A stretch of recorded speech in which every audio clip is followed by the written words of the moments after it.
There is a quiet kind of dread that belongs to our time. It appears in corridors and waiting rooms, in forms and passwords and shifting rules. It is the sense that something vast is deciding our fate, while the reasons remain hidden, written in a language we never fully learn. Franz Kafka gave this feeling a face. His stories do not only tell strange events, they reveal a structure of experience.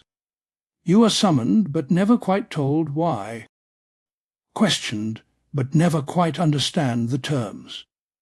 Drawn into a process that seems to have no clear beginning and no final end. We have learned to call this the Kafkaesque. It is not just a literary style. It is a condition of life in which power speaks through documents and procedures, through traditions no one remembers choosing. A world where law is everywhere and nowhere at once, always invoked, rarely seen. Responsibility is demanded, yet the true centre of authority stays just out of reach. One room further in, one door beyond what you may open. Kafka saw in this not only a social or political problem, but a psychological and spiritual wound. Again and again, a figure stands in the background, the father, or someone who takes his place, a judge, a clerk, a distant official. In this figure, fear, shame, dependence, and a hunger for recognition gather together. The gaze that defines you never quite looks at you. The word of acceptance never quite arrives. Behind this, another absence darkens the scene. The divine steps back. Instead of clear unbelief, there is a quiet uncertainty, a silent heaven, a law that might be sacred, yet never fully disclosed. A longing for redemption that meets not refusal, but postponement. In this exploration, we will walk slowly through Kafka's landscape. We will look at bureaucracy as more than an institution, as a hidden picture of reality itself, a kind of metaphysics. We will dwell with his images of law and judgment, and what it means to live beneath a verdict that is always implied, never clearly spoken. And we will turn inward toward the labyrinth within us, our habits of obedience, our craving to be approved, our readiness to bow before systems we do not understand. The path ahead is not to solve Kafka, but to let his questions open our own about justice, intimacy, and meaning in a world where the doors keep multiplying and the center stays out of sight. Part 1. Defining the Kafkaesque condition. In many contemporary conversations, the word Kafkaesque appears almost casually. People use it for a delayed parcel, a confusing website, a tedious commute. It has become a shorthand for inconvenience. But if we follow it back to Kafka himself, something far darker and more delicate begins to emerge. The Kafkaesque is not simply frustration, it is a whole atmosphere of existence. To approach it, imagine an ordinary morning. You wake up, go about your routine, and then a small interruption appears, a letter without a clear sender, a notice pinned to a door, an email from an address you do not recognize, full of phrases that sound official but explain almost nothing. Your name is spelled correctly, your details are there. Somehow the machine has already found you.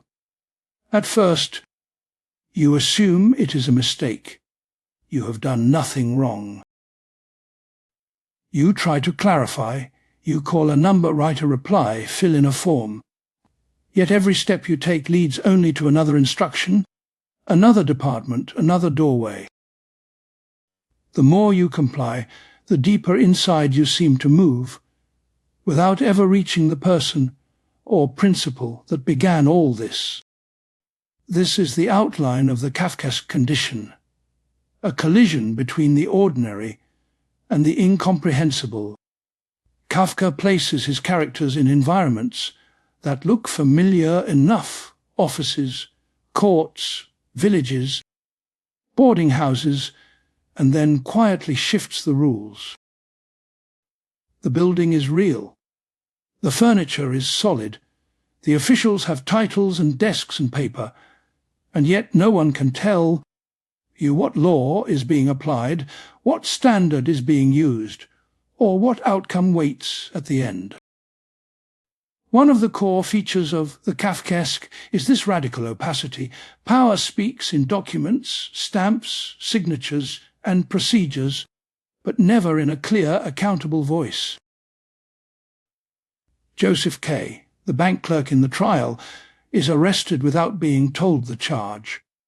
The land surveyor K. in the castle is hired, but no one can confirm his job, his status, or even whether the castle really wants him there. In both cases, the protagonists do not meet a single tyrant who decides their fate. Instead, they encounter a dense fabric of minor officials, messengers, ushers, assistant clerks, each responsible for a small piece and each deferring real responsibility to a higher, unseen level.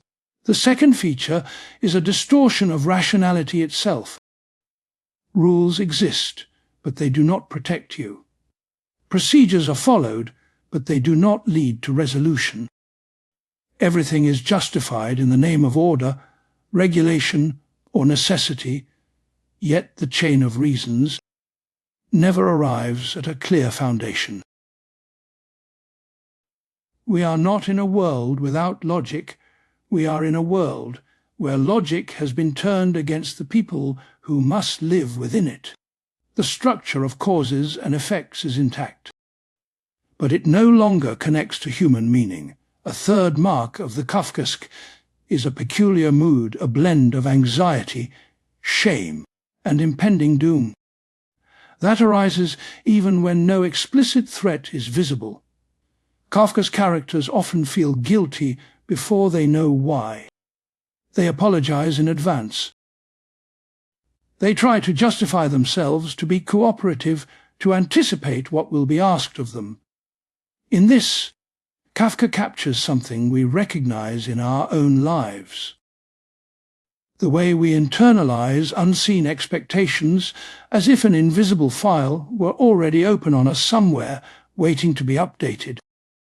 It is important to distinguish this from simple absurdity. In some philosophical uses of the word absurd, the world is chaotic, random, indifferent. In Kafka, the world is not random, it is carefully organized. Files are kept, schedules are made, hearings are held. The horror lies not in the absence of structure, but in being trapped within a structure whose purpose you cannot grasp, whose authors you cannot confront, and whose processes you cannot bring to a meaningful end. We could say that, in a Kafkaesque situation, three things come together. First, there is a disproportion between the individual and the system. You are small, and the process is enormous. Second, there is an impenetrability of rules. The law is always present as a rumour, a promise, a threat, but never as a clear, shared text. Third, there is a psychological entanglement. You are not merely oppressed from outside, you begin to collaborate inwardly to police yourself, to rehearse the accusations you imagine being brought against you. This is why the term has found a home beyond literature in the description of real institutions. A welfare applicant facing automated decisions from an algorithm that no one at the front desk can explain. An immigrant dealing with shifting visa regulations, where each official hints that the system will not allow what basic compassion would suggest: a tenant evicted by a landlord who hides behind a management company, which hides behind a legal firm, which hides behind a regulation written in language almost no one understands. In such scenes we glimpse what Kafka saw: a world where procedures have become almost sacred and persons appear as their unfortunate by-products. At the same time, the word Kafkaesque has been stretched and thinned by overuse. It is applied to sitcom mishaps, minor shipping errors, or the mild confusions of consumer life. This dilution can make the term sound like a dramatic synonym for annoying. Kafka's own work resists that narrowing. The situations he describes are not just irritating, they are spiritually exhausting. They touch questions of identity, guilt, and the search for meaning. A missing document in Kafka is never just a lost piece of paper, it is a symbol of a missing assurance about who you are, what your life amounts to, and whether you can ever be fully recognized. To honor the depth of the Kafkaesque, we need to see it as a whole condition of being. It is the feeling of living under a permanent, unseen evaluation. It is the sense that there is a standard you are failing to meet, a summons you have not fully answered, and yet no one will ever tell you clearly what is expected. You exist in a kind of permanent preliminariness, as if your real life has not yet begun, because the paperwork is still being processed somewhere. This condition reaches beyond social critique and into theology and psychology. For many readers, Kafka's courts and offices echo the silent heavens of modern experience, the trial that never quite happens, the judgment that never fully arrives, can feel like a displaced version of a longing for divine recognition that remains unanswered. The law in Kafka is not only a human legal code, it is a symbol for any ultimate measure of our lives, whether moral, religious, or existential, that remains both compelling and unreachable. When we say something is Kafkaesque, then we are pointing to more than strangeness. We are pointing to a pattern in which human beings find themselves summoned by a power that hides its face, judged by criteria they cannot see, and entangled in processes that seem to continue for their own sake. The terror is not that nothing matters, but that everything might matter in ways you can never finally understand. Seen in this light, Kafka's world does not stand apart from ours as a mere nightmare.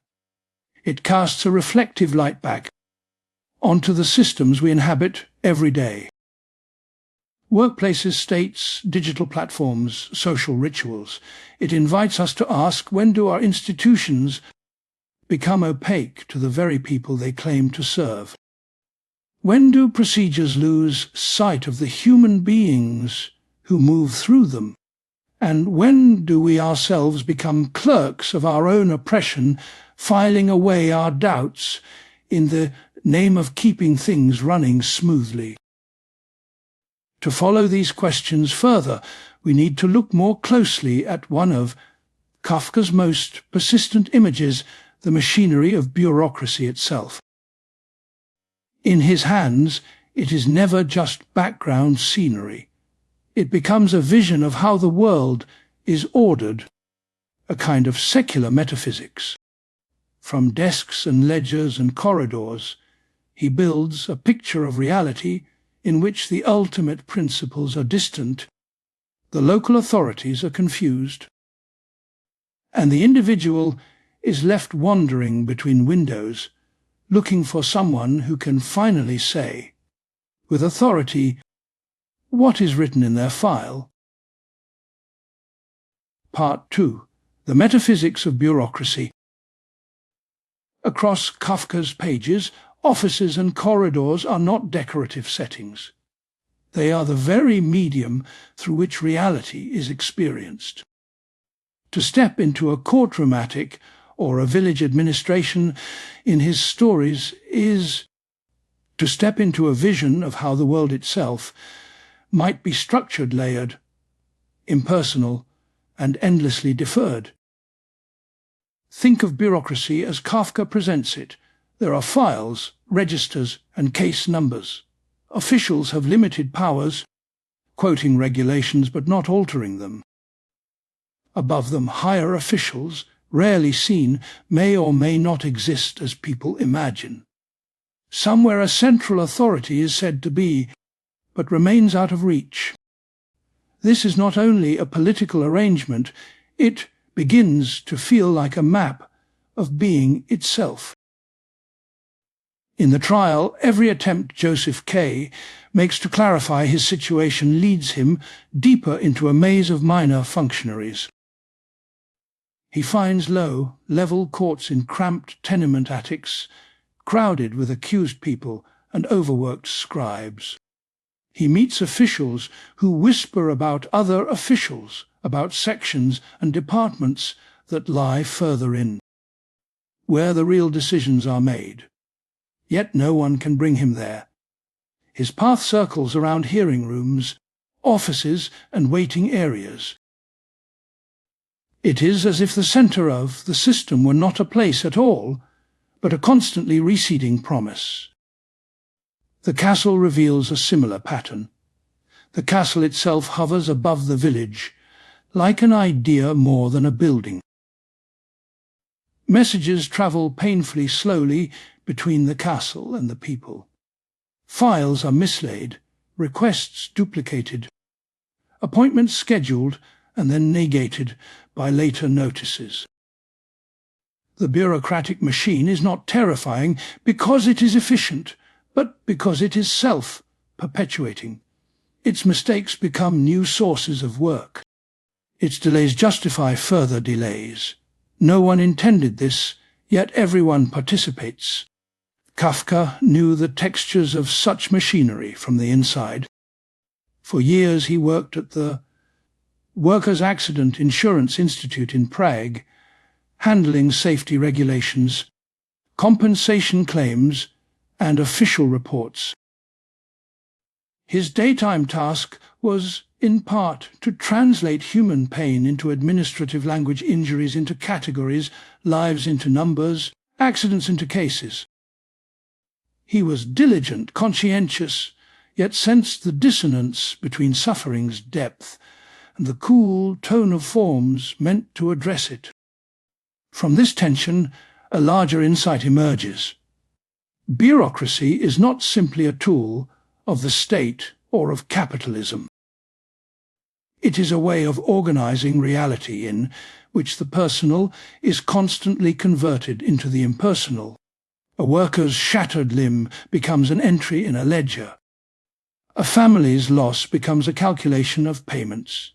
The language of necessity, risk, and regulation hovers above concrete lives like a second, abstract world. When such a structure expands, it begins to take on an almost theological aura. The rules exist above the officials who carry them out.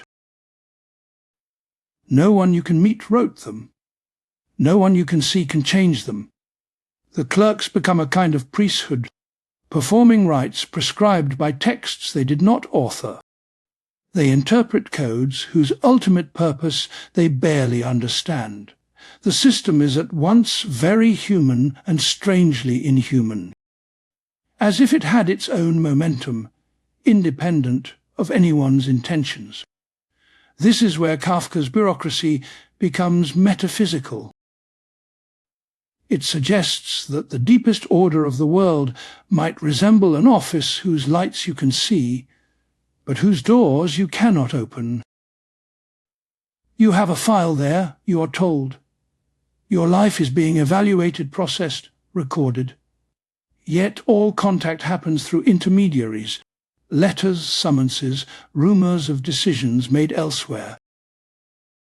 The very structure of mediation becomes the dominant reality. Direct relation to justice, to truth, to grace seems to have vanished. In such a world, time itself is rearranged. Bureaucracy creates a particular experience of temporality, endless waiting, suspended decisions, half-promises.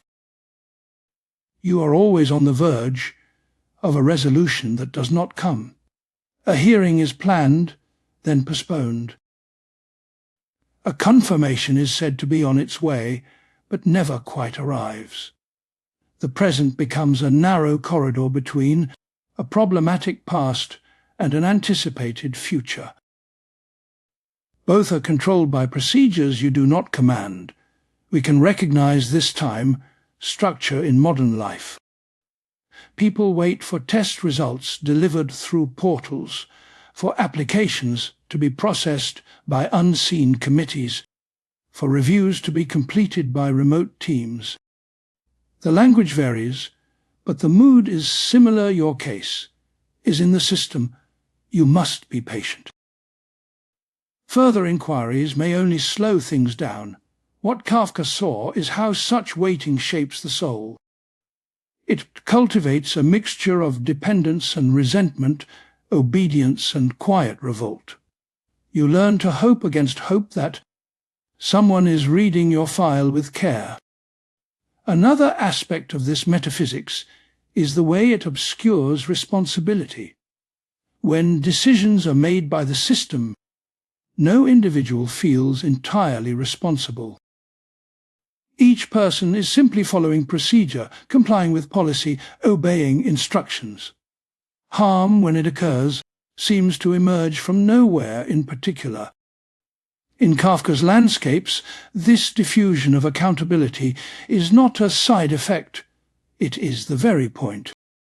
Power becomes untouchable precisely because it is everywhere and nowhere, distributed across countless small acts.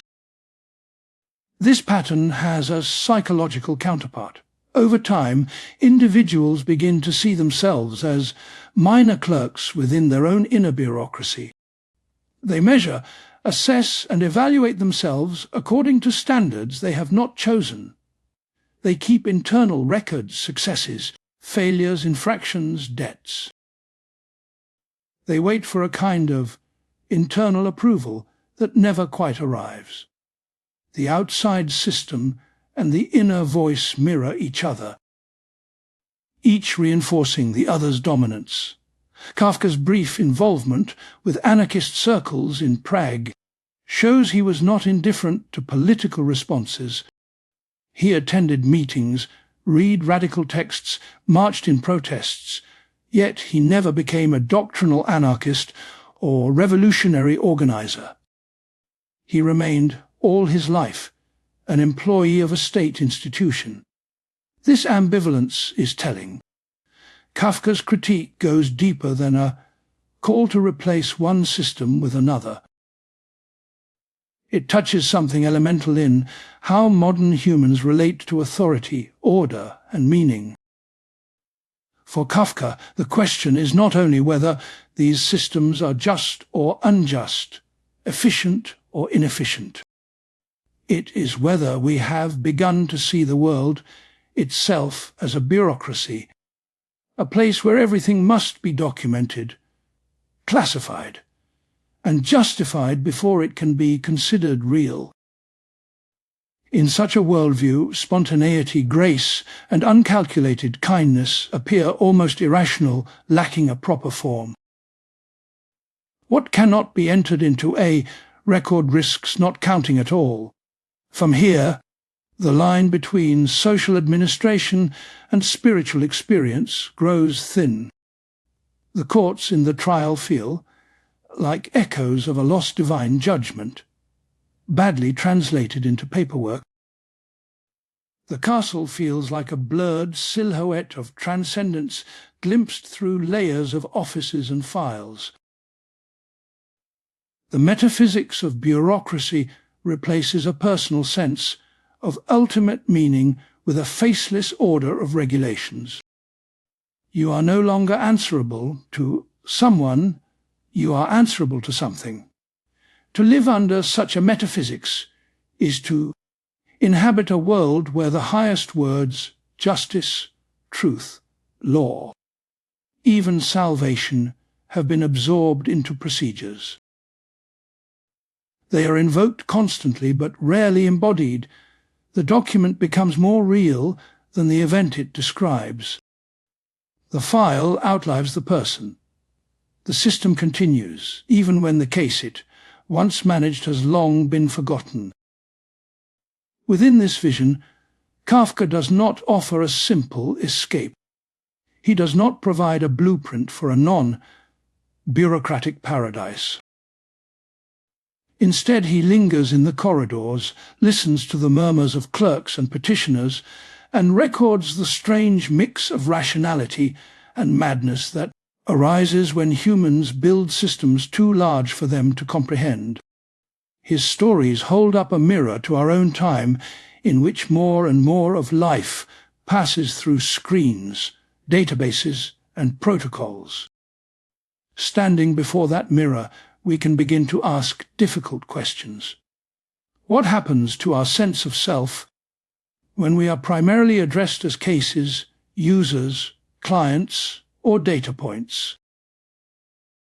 What happens to our sense of responsibility when decisions are made by webs of policy rather than by identifiable persons?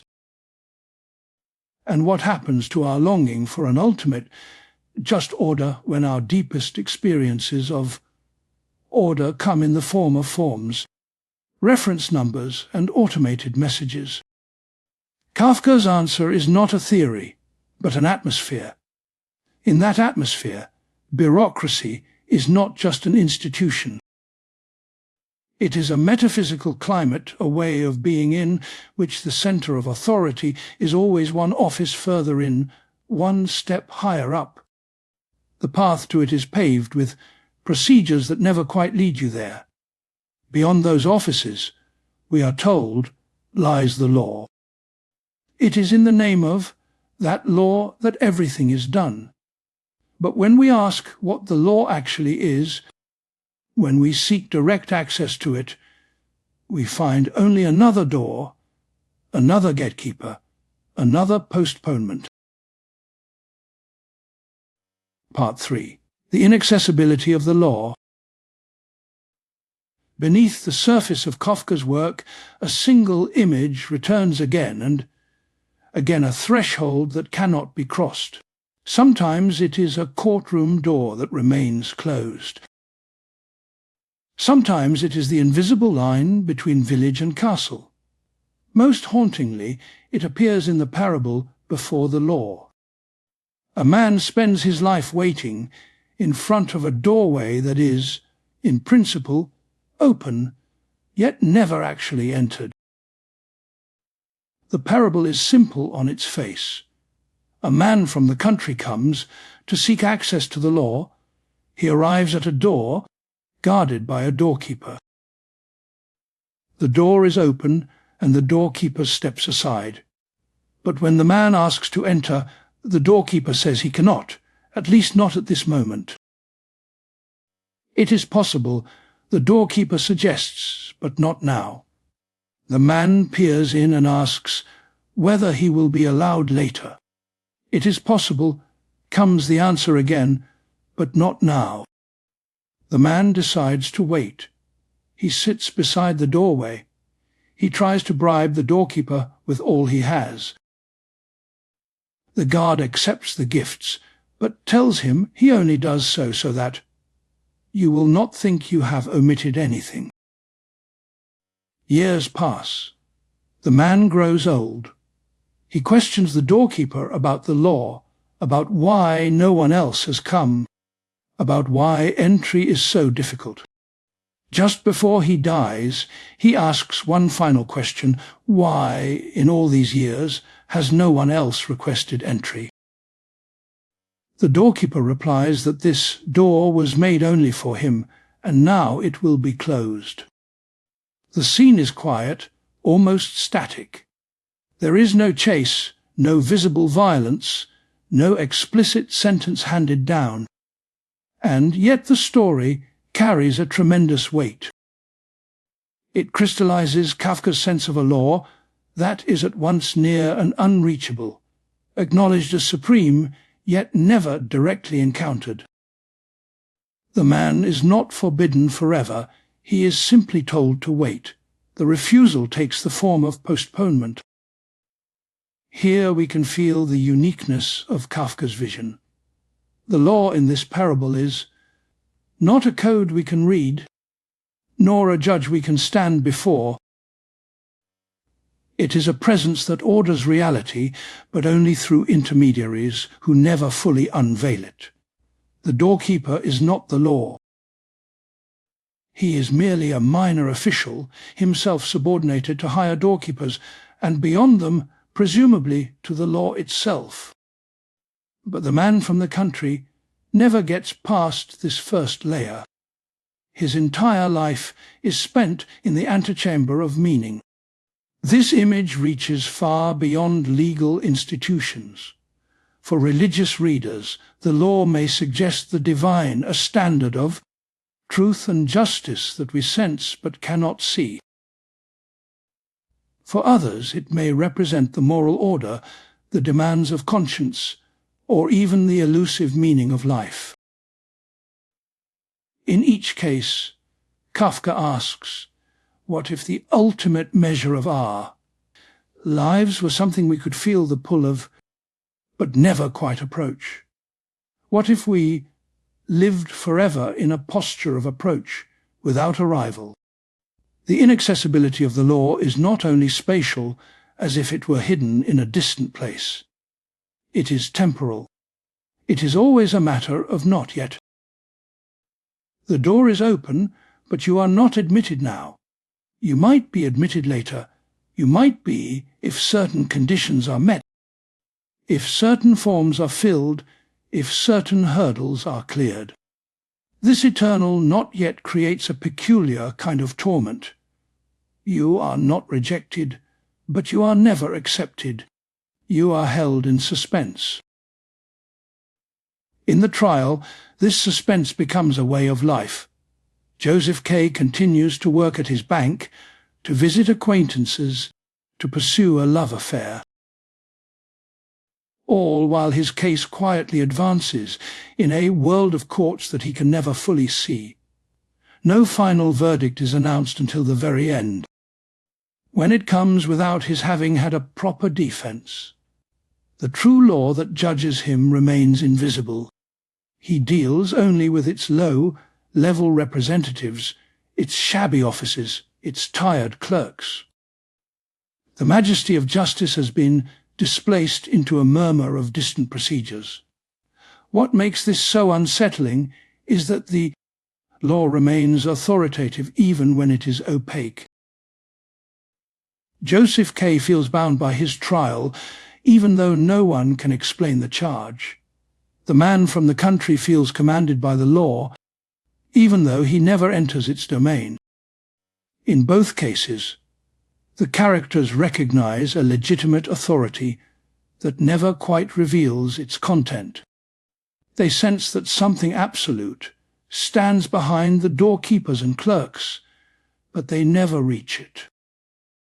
Here Kafka captures a central trait of modern experience, the feeling of being answerable to standards we did not set and do not fully understand. We feel that we must be good, successful, authentic, productive, loving, truthful. But the precise measure of these ideals is often unclear, shifting, or self-contradictory. We inhabit a moral world that demands much and explains little. The law is present as pressure, not as clarity. On a psychological level, this can look like an internal judge whose voice we hear, but whose criteria we cannot satisfy. We carry around a sense of failure, not having done enough, not having been enough, not having lived up to something. Yet, when pressed, we may be unable to say exactly what that something is. Kafka gives this experience a concrete stage. The court, the castle, the doorway before the law, all of these are dramatizations of an inner struggle to gain access to the terms by which we are being measured. Socially and politically, the inaccessibility of the law appears whenever legal systems, bureaucracies, or traditions invoke principles that ordinary people cannot see in action. A citizen is told that a policy is necessary or in accordance with the law, yet the relevant texts are obscure, the reasoning technical. The process is hidden behind closed doors. The law, in such cases, becomes less a shared framework of justice and more a mysterious force that must be accepted because it cannot be approached. Kafka's parable, an imperial message, offers another variation. A dying emperor sends a message to you, a unique and personal decree. The messenger sets out, but must fight his way through courtyard after courtyard, palace after palace, crowd after crowd. The distance is so vast, the obstructions so many, that the message will never reach you. Yet you sit by your window in the evening, imagining the letter, and the messenger approaching more and more closely. Here, too, an absolute word, a final clarification of your status. Your fate exists in principle, but is practically unreachable. Together these images suggest a cosmos in which the center has withdrawn, leaving behind corridors of representation.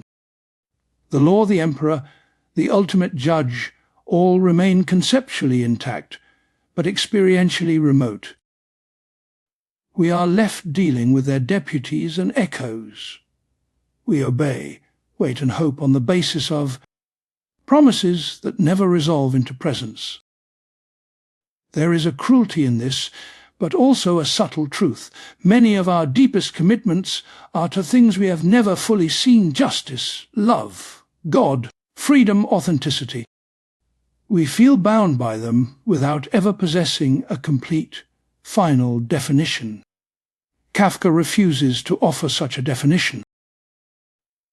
Instead, he makes us feel what it is like to live in the gap between the existence of a law and our inability to access it. In that gap, certain pathologies flourish. One is passive waiting, like the man from the country. He never tests the door, never simply steps through. He accepts the doorkeeper's authority entirely. Another is restless compliance, like Joseph Case. He runs from office to office, consults lawyers and painters, tries to master the ways of the court. As if understanding procedure were the same as touching justice. Both responses reveal how easily our longing for the law can be captured by its representatives. Kafka does not clearly endorse either rebellion or obedience. His figures are often too exhausted even to revolt properly. What he does instead is keep the question open. What might it mean to seek the law without surrendering oneself entirely to the gatekeepers? Is such a thing even possible in the worlds he describes? Or are we destined to live, as his characters do, in a state of permanent, unresolvable appeal? The inaccessibility of the law also shapes intimacy and community. If each of us is secretly waiting for a verdict from a distant court, then our relationships are lived under the shadow of a judgment that may fall at any time. We may demand from others the recognition that we have not been granted from above. We may punish or idealize them according to standards we ourselves do not control. The law that we cannot reach may become a silent third presence in every conversation, every promise, every failure. On a spiritual level, Kafka's imagery speaks to a world in which traditional religious certainties have weakened, but the longing for ultimate meaning has not. God may no longer appear as a speaking presence, but the sense of being judged, weighed, or found wanting persists.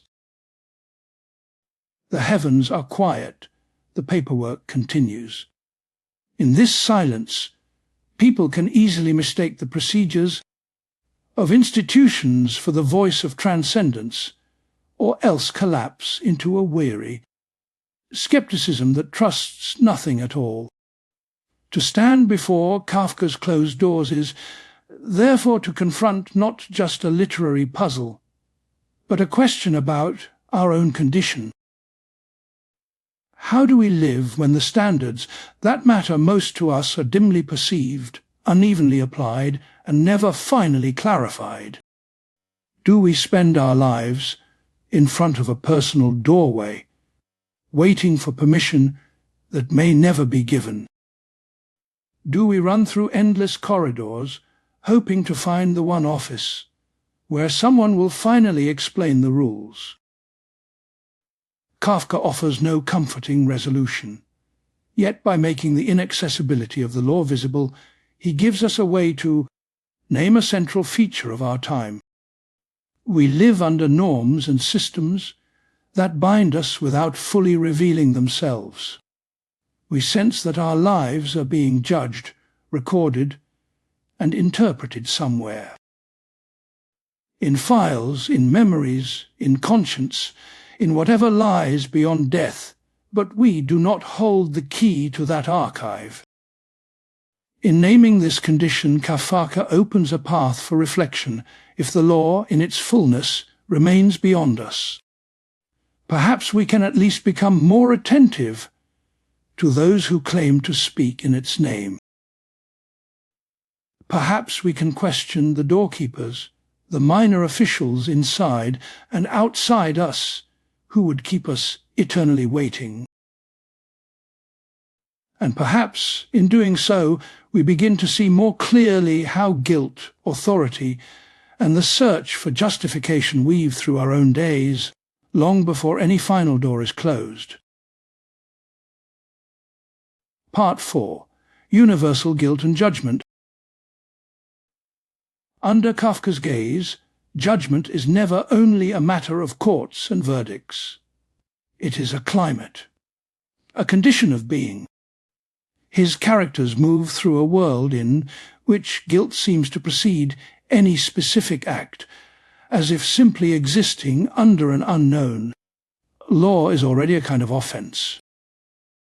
This is the unsettling background of the Kafkaesque "you are always, somehow, already in trouble." The trouble is vague, almost weightless, but it shapes everything. You speak more carefully. You hesitate before doors. You rehearse explanations for a charge that no one has yet announced. In the novel, usually called The Trial, this atmosphere becomes explicit. Joseph K. is arrested on an ordinary morning in his own bedroom. The men who appear in his lodging are not brutal, they are almost casual. They cannot tell him what he is accused of. They insist that this is simply how things are done. The process has begun, and his guilt is taken for granted, long before any evidence is mentioned. Here guilt is no longer the conclusion of an investigation. It is the premise. The whole machinery of hearings, petitions, interrogations becomes a way of working out, in detail, what was silently decided at the start. Joseph K. protests, argues, tries to collect documents that might clear his name. But every gesture of defense only tightens the net around him. Each attempt to prove his innocence confirms that there is, indeed, something to be investigated. Kafka's parable Before the Law condenses this logic into a stark image. A man from the country comes to seek access to the law. A doorkeeper stops him. The door is open, yet the man is told he cannot enter now. Perhaps later. There is always a reason to wait another condition, a more suitable time. The man spends his life in this waiting, blaming his own lack of courage, his own impatience, his own misunderstandings. The parable never says that the man is guilty. No charge is spoken. Yet he withers under the sense that he has somehow failed in relation to this distant, shining law. He has not found the right word, the right bribe, the right moment. When he is dying, he learns that the door was meant only for him, and that now it will be closed. The final cruelty is not a harsh sentence, but the suggestion that the opportunity was always there, if only he had deserved it. Guilt in Kafka is not confined to individuals who have clearly done wrong. It becomes universal because the law itself is opaque. When the rules are unclear, every action can be read as a mistake. When access to authority is blocked, every hesitation can be interpreted as a failure. In such a world, people internalize accusation. They live in anticipation of the charge that will someday catch up with them. Nowhere is this more terrifyingly literal than in the story in the penal colony. An officer proudly demonstrates an execution machine to a visiting traveller. The condemned man does not know his sentence. He is presumed guilty by definition. In this colony, guilt is never in doubt. The machine itself will inscribe the law he has broken onto his skin over many hours until he finally understands it just as he dies. The officer finds this just. To him, the old system is beautiful because it erases all uncertainty. There are no trials, no lengthy debates, no messy doubts. The law is written directly into the body.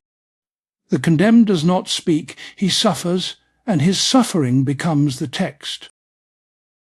The traveller, horrified, sees this as barbaric, yet from another angle it is simply the naked form of what many more civilized systems imply. The sentence exists first, and the justification is written afterward. If we place this story beside the trial, a disturbing pattern appears. In the penal colony, the apparatus is visible, almost sacred.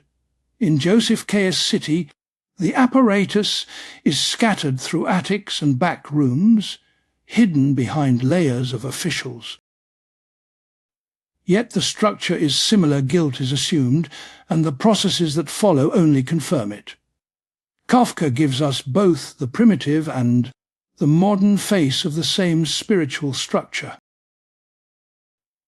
Shorter pieces extend this drama into everyday life. In the judgment, a young man named Jorg is condemned by his father, seemingly without proportion or coherence. What begins as an ordinary conversation about a distant friend collapses into a torrent of accusation. The father, suddenly towering and theatrical, declares his son guilty of betrayal, selfishness, and hypocrisy, and sentences him to death by drowning. What is striking here is not only the harshness of the verdict, but its arbitrariness. The father does not argue a clear case. He rages, contradicts himself, shifts positions, and yet the son accepts the sentence as binding. He walks out and throws himself from the bridge. Authority speaks in a confused way, but its tone is enough. The content can be incoherent. The force remains absolute. This is how universal guilt works in the psyche. It does not need a logically consistent charge. It needs only a voice that has once been invested with power apparent a teacher, a boss, a faceless institution. After that, the accused person takes over most of the work. He supplies the arguments that were missing. He fills in the blank spaces of the indictment with his own memories, his own anxieties. Kafka's world is filled with people who apologize in advance. They feel exposed in public spaces, ashamed of their bodies, their desires, their failures to follow obscure rules. A clerk misfiles a paper and feels not just embarrassed, but morally stained.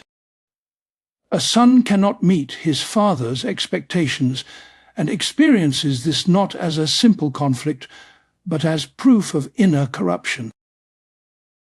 The divine withdrawal that darkens Kafka's landscape makes this even more painful. In traditional religious images, Judgment Day is terrible but clear. One stands before a known judge, hears a definite charge, and receives a sentence that at least has an end.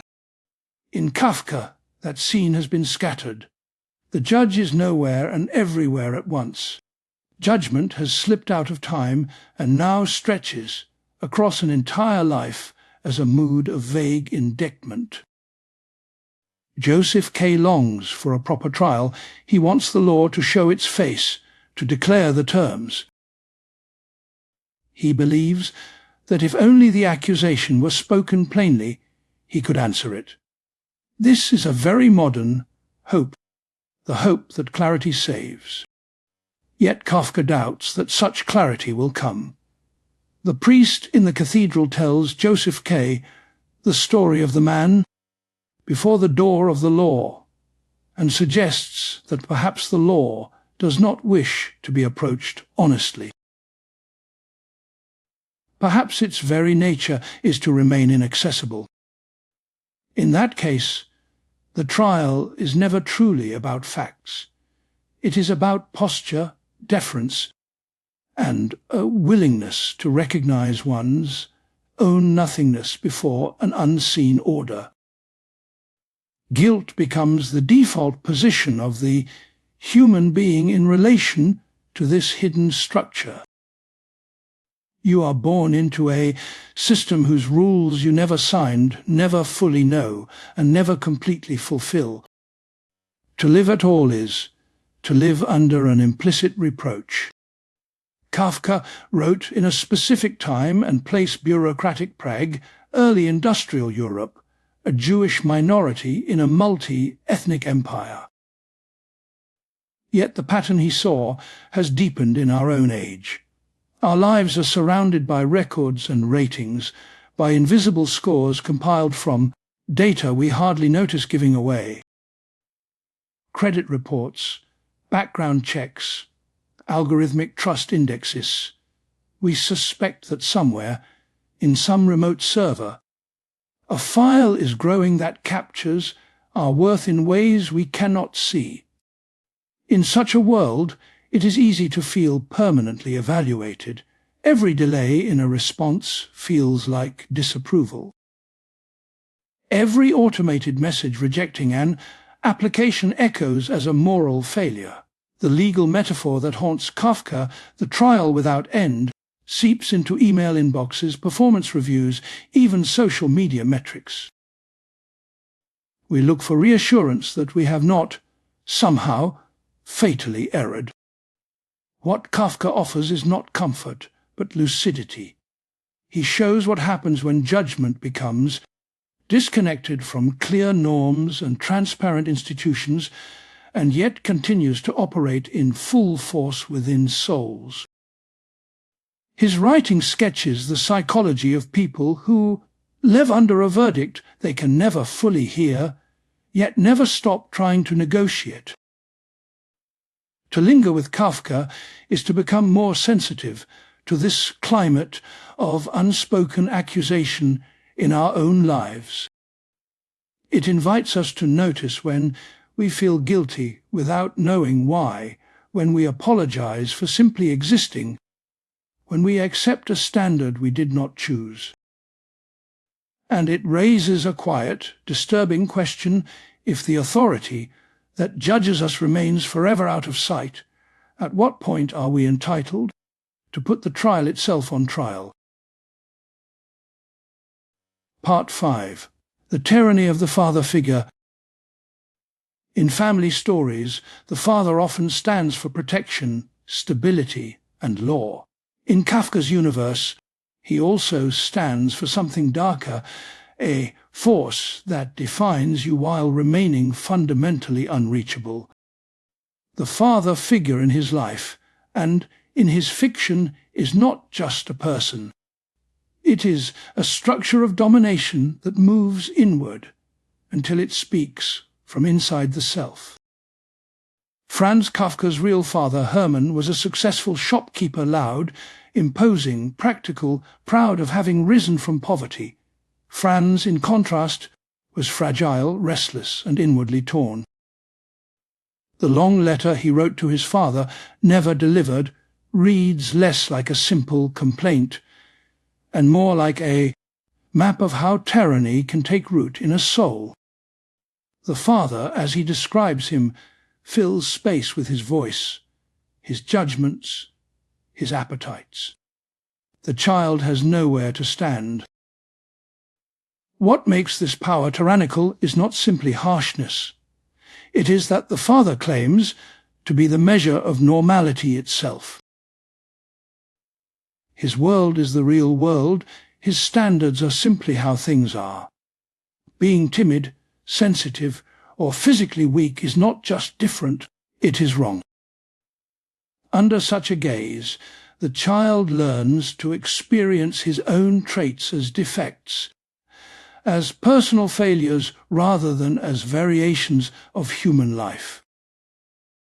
The letter recalls episodes that may seem trivial from the outside: being shamed for not finishing a meal, being humiliated in front of customers, or dismissed when speaking of fears. Yet in the child's memory they are decisive. Each scene teaches the same lesson: your feelings do not count, your experience is not valid, the father's view defines reality. Over time, this becomes a kind of inner law. Kafka carries this pattern into his fiction with painful clarity. In The Judgment, we meet Georg, a young man who believes he has established himself with a business, a fiancé, and a sense of competence. But one visit to his father's bedroom undoes it all. The father, at first weak and wrapped in blankets, suddenly rises up, grows in stature, and denounces Georg as a monstrous son. He accuses him of deceit toward a distant friend, of hypocrisy in love, and of moral worthlessness. The accusations are wild, and the scene borders on the absurd. Yet Georg does not defend himself. He crumples. The father's words immediately become true for him. When the father pronounces the sentence of death, Georg carries it out without question. Here the father does not argue. He creates reality by naming it, and the son, who has learned all his life that the father's word is the final reference point, cannot imagine another court of appeal. Another form of paternal tyranny appears in the Metamorphosis. Gregor Samsa's transformation into an insect exposes the family structure. Before his change, Gregor was the obedient son who worked tirelessly to pay his parents' debts. His father, once bankrupt, sat at home in a dressing gown. After the Metamorphosis, the father emerges in a uniform with renewed authority and directs hostility toward the creature his son has become. One scene crystallizes this reversal. The father drives Gregor back into his room by throwing apples at him. One apple lodges in Gregor's back and remains there, rotting, a permanent wound. This is not just violence, it is symbolic expulsion. The father does not recognize the insect as his son, or perhaps he recognizes too much and cannot bear what he sees. The child who once carried the father's economic failure now carries his disgust. In both stories, the father is not merely one character among others. He is the origin of the sentence. His approval or rejection sets the terms of existence. Other people orbit around this central figure, adjusting their loyalties and their speech to keep his anger contained. Even where the father is absent in name, his function persists. Consider the trial where the father figure has been dispersed into a network of male authorities. These authorities include warders, examining magistrates, lawyers, and court officials. They are often shabby, comic, even pathetic. Yet taken together, they form a paternal presence. This presence is a set of gazes and signatures that decides who counts and who does not. Joseph K. moves from office to office, from attic courtrooms to artist studios. But he always finds the same structure men in positions of small power, each referring upward to a higher, unseen instance. This diffusion of the father figure is itself a kind of tyranny. No single person is entirely responsible. Each official is only following orders, obeying a distant command. But for the person subjected to this web of small authorities, the effect is the same as confronting one absolute patriarch.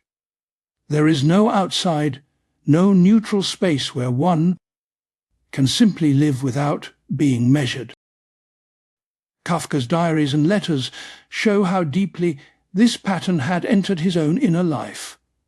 He writes of himself in the harshest terms, calling himself lazy, cowardly, unfit for marriage, and unworthy of love.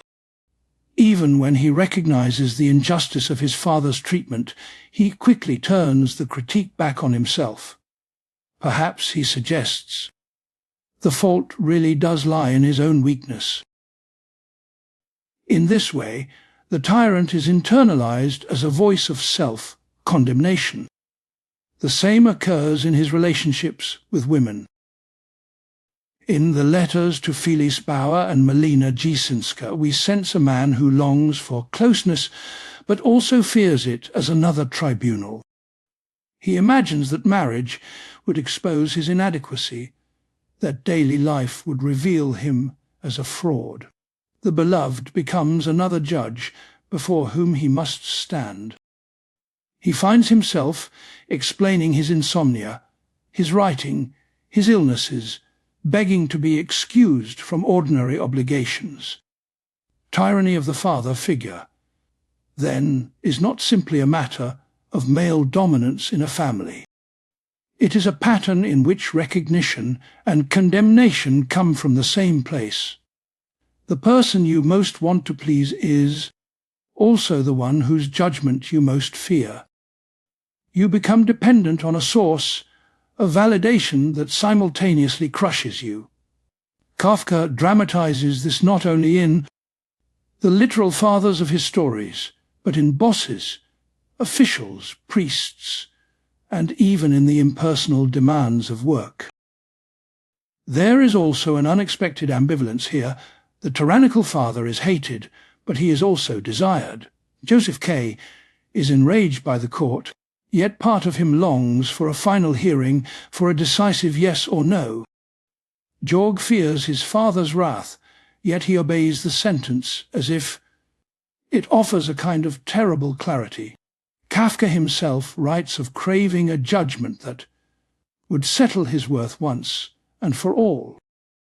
The cruelty of the father figure is bound up with the comfort of not having to decide who one is. Writing becomes, for Kafka, a way to stage and examine this tyranny. On the page, he can replay the scenes of accusation and defense, but he can also slow them down, twist them, let their contradictions show.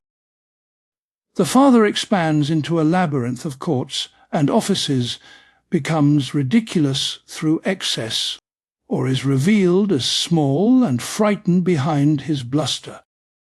Literature does not simply denounce the father, it dissects him. In our own world, the figure of the father has shifted, but the structure remains. For many, the commanding voice is now that of an institution, a culture of success, a market that demands constant productivity. The standards may be expressed in performance targets, beauty ideals, or images of the perfect life. We internalize them, compare ourselves to them, and find ourselves wanting. The old patriarch in the shop has been replaced by more abstract guardians of the norm, but the effect is similar. An inner voice that says, relentlessly, "You are not enough." To recognize the tyranny of the father figure in Kafka is not only to understand his biography, it is to gain a language for our own invisible authorities. It invites us to ask whose voice is it exactly that speaks in our heads when we feel like failures? Who taught us the measures of success we now use to judge ourselves? And to what extent are we still bowing before an image of power that has long since left the room, but continues to rule from within? Part 6. Alienation and the transformation of the self. Amid shifting social and technological worlds, we are often told to reinvent ourselves. Change jobs, change cities, change habits, update profiles. Kafka's work suggests a more unsettling truth. Under modern conditions, the self is not simply free to transform. It is transformed, sometimes violently, by forces it barely understands. The most famous image of this in Kafka is Gregor Samsa waking up as a monstrous insect. The story is often read as pure fantasy. But if we look closely, the metamorphosis does not come from nowhere. Before anything strange happens to his body, Gregor is already a creature of obligation. He is a travelling salesman, exhausted, indebted, working to pay off his parents' loans. His life is organized around trains, schedules, and distant employers. On the first page, his horror at being late for work is stronger than his horror at his new body. He worries about the train he will miss. He worries about the client's anger, the manager's suspicion. The transformation reveals something that was already true. Gregor's own needs, desires, and inner life have long been secondary.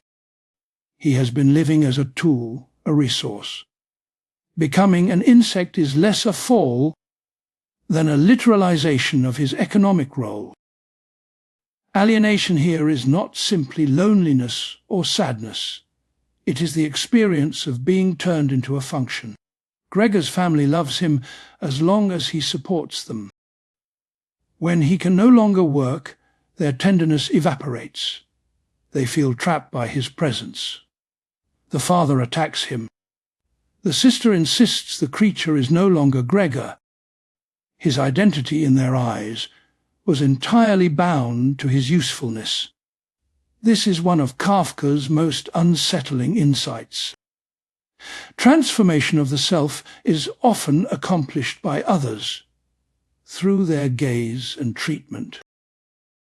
When the family stops addressing the insect as Gregor, his own sense of self dims. His speech becomes incomprehensible. He begins to move and think more like an animal. The metamorphosis is completed not just by a change in flesh, but by a profound change in relationship, reflecting how others define our self. Another striking case appears in A Report to an Academy.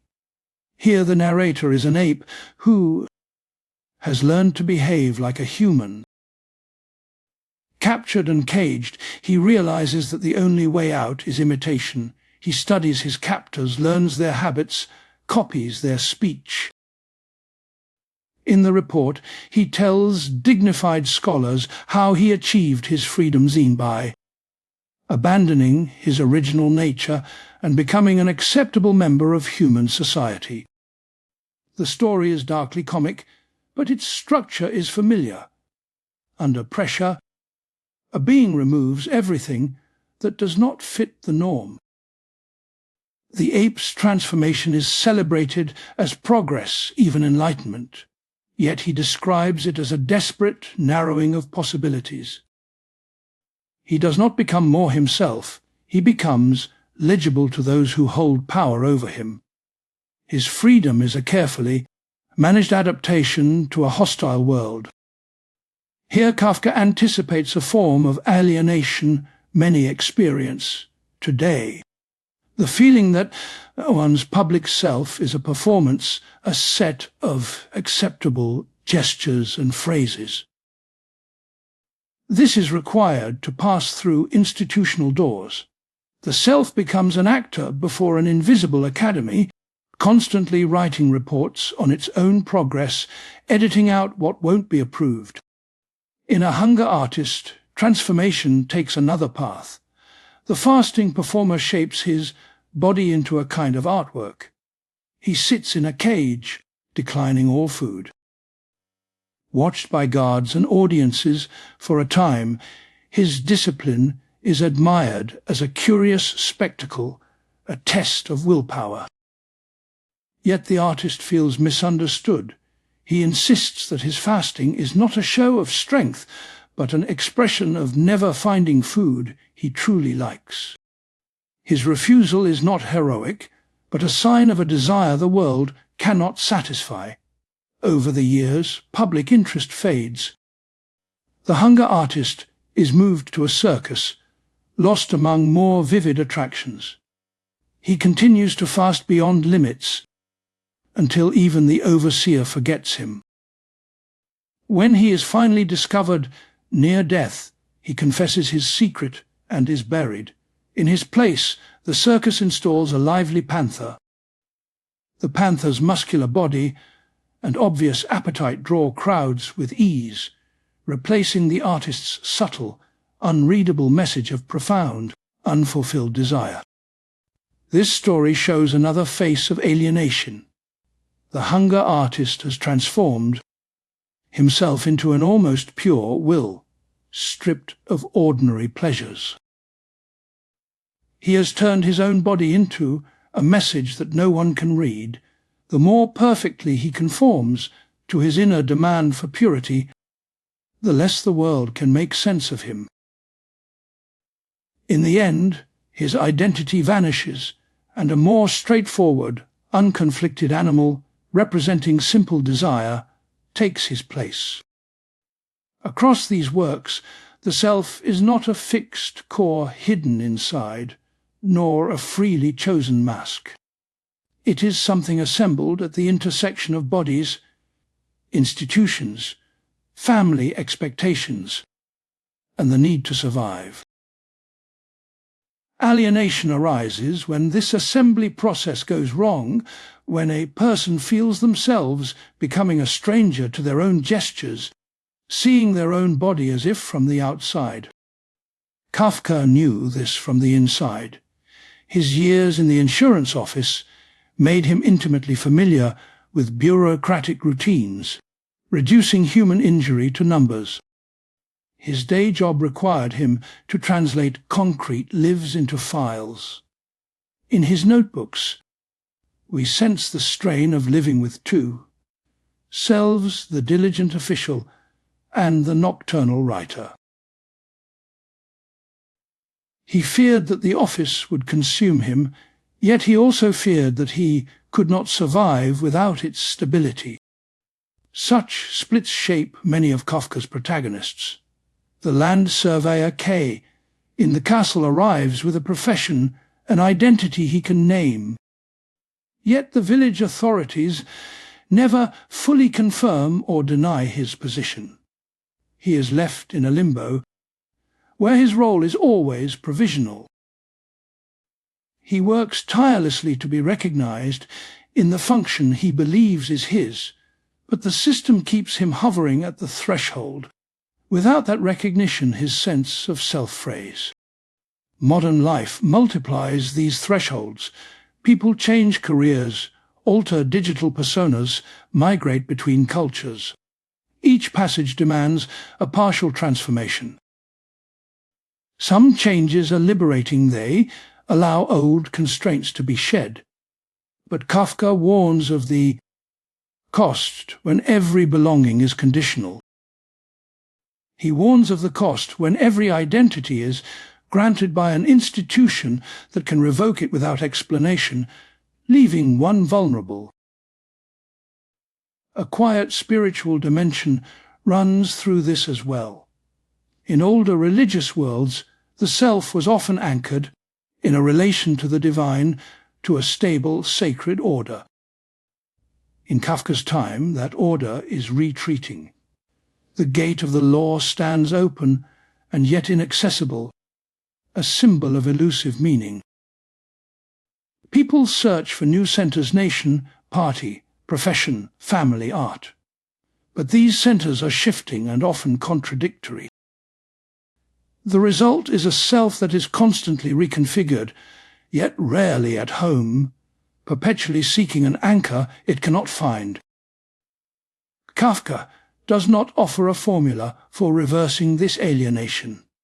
His characters rarely find a stable place to stand. Instead, he gives us images that allow us to recognize the pressures that shape our own transformations, prompting critical self-reflection. When we read of Gregor, we may ask, in what ways have we allowed ourselves to become tools, valued only for productivity?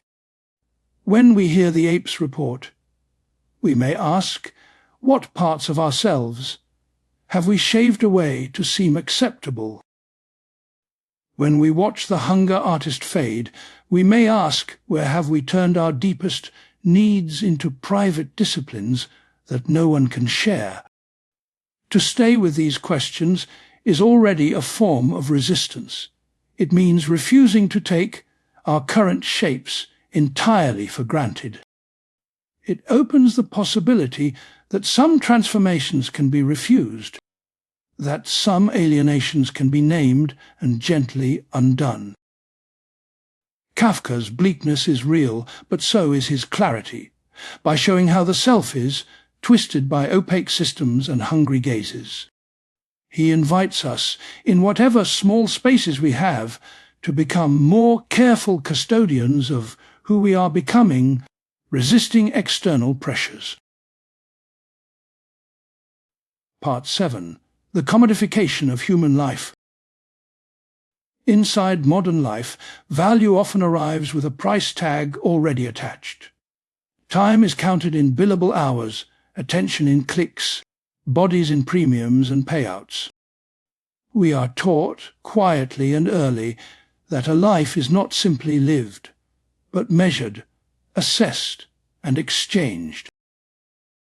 Kafka's world makes this visible in an almost painful way. The workplace, the office, the file cabinet, and the ledger are not just backgrounds in his stories. They are machines for transforming human existence into something else, into units of labor, into risk categories, into cases. The person becomes a quantity. Think of the daily routine, as Kafka knew it: the alarm, the commute, the desk. A fixed number of hours promised to an institution in exchange for money, security, and a place in the social order. On one level, this seems ordinary, even necessary. Yet beneath it lies a strange transaction. Pieces of your waking life are transferred, day after day, to an abstract entity that can never really look back at you as a person. In this light, employment becomes not just a contract, but a kind of metaphysical trade. You give over your time, your focus, even your bodily health. In return, you receive wages, but also something more fragile, the feeling of legitimacy, of being a functioning part of the whole. To lose the job is not only to lose income, it is to risk falling out of what counts. Kafka's characters live at the edge of this calculation. Gregor Samsa, in the Metamorphosis, is loved and tolerated only as long as he is a reliable travelling salesman. The moment his body refuses to cooperate, the moment he cannot rise from bed and catch the early train, his value collapses. The insect he becomes is only a grotesque image of what has already happened, the reduction of a son, a brother, to his usefulness. In the trial, Joseph K. is not exactly a worker in danger of being fired, but he is something similar to a man whose standing in the world depends on forces he does not control. The court that suddenly takes an interest in him treats his very being as a kind of account in arrears. Guilt is assumed, justification is demanded, and yet the terms of the evaluation are never clearly stated. Existence itself feels like a performance review with no criteria. Commodification, in Kafka's sense, is not only economic, it is also psychological. Slowly people begin to speak of themselves as if they were assets and liabilities. They count their achievements as credits, their failures as debts. They compare rank and discount their own experiences. The inner voice becomes an accountant, always asking whether one has done enough to deserve acceptance. This inner bookkeeping is not neutral. It turns relationships into subtle transactions. Affection becomes something to be earned, respect something to be secured by output. Even the love of parents can feel conditional, tied to performance. Kafka's recurring father figure embodies this calculation. The father does not simply love or reject. He weighs, he measures. He finds the son insufficient without ever explaining the standard. In a commodified world, the body itself is treated as both tool and threat. Workers' injuries are tabulated. Fatigue is a factor, not a feeling.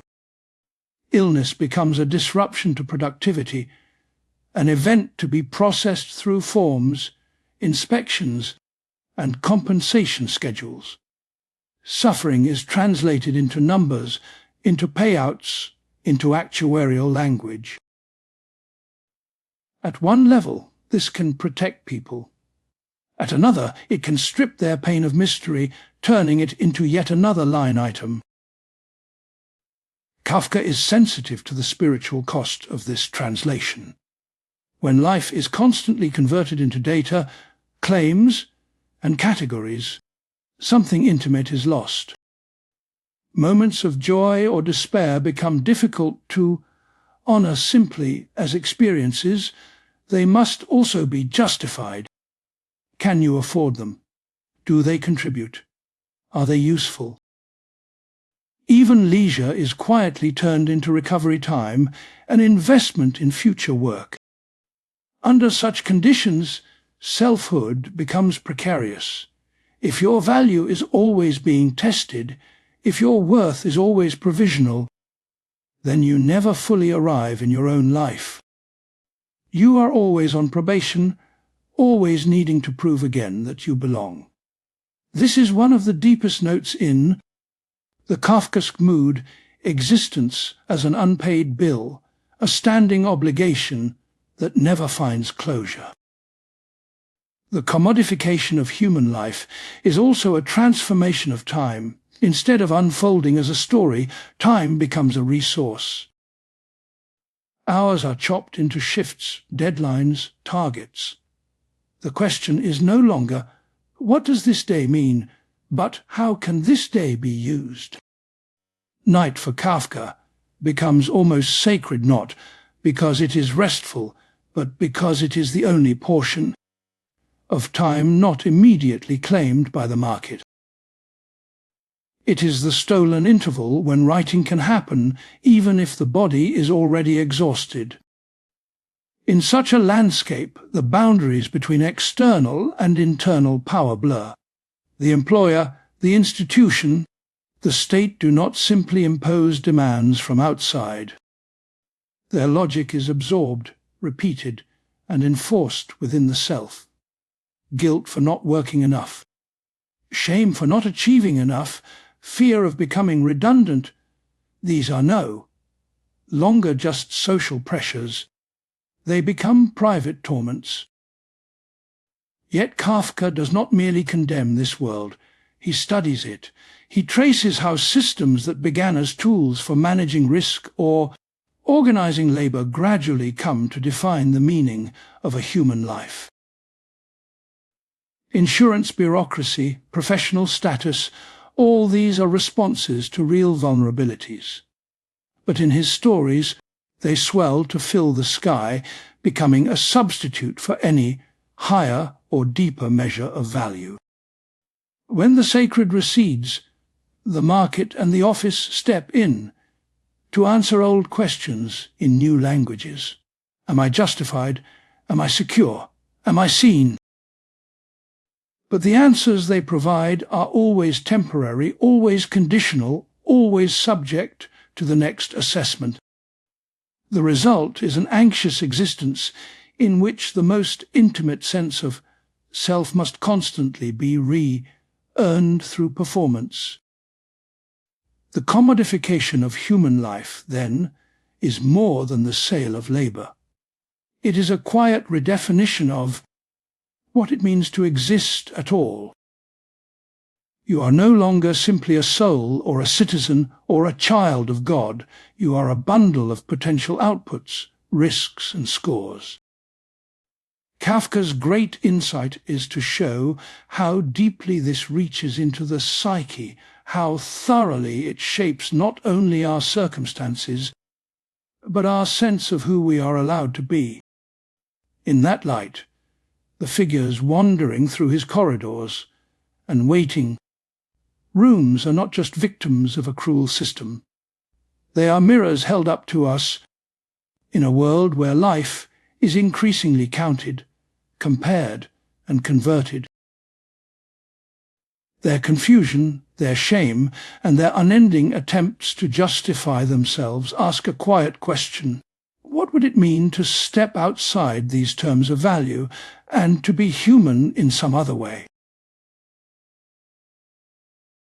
Part 8. The Philosophy of the Animal. Consider first the strangeness of Kafka's animals. They speak, reason, and narrate. They file reports, conduct investigations, build elaborate shelters, and dream of different lives. They are not simply beasts in a fable, standing in for fixed human traits. They are something more unsettling, mirrors that show us what we have become and what we might be. The animal in Kafka stands at the border of the human. It is neither pure instinct nor pure symbol. Instead, it is a vantage point. By looking at the world through the eyes of a dog, an ape, a mouse, or an unnamed creature in a burrow, we see human institutions from the outside stripped of their comforting explanations. Customs and hierarchies that seem natural when we inhabit them suddenly look arbitrary, even absurd. In a report to an academy, the speaking ape, Red Peter, tells the story of how he became human. Faced with the horror of captivity, he discovers that the only escape route is not a return to freedom, but an imitation of his captors. He learns to drink, smoke, salute, and speak a little.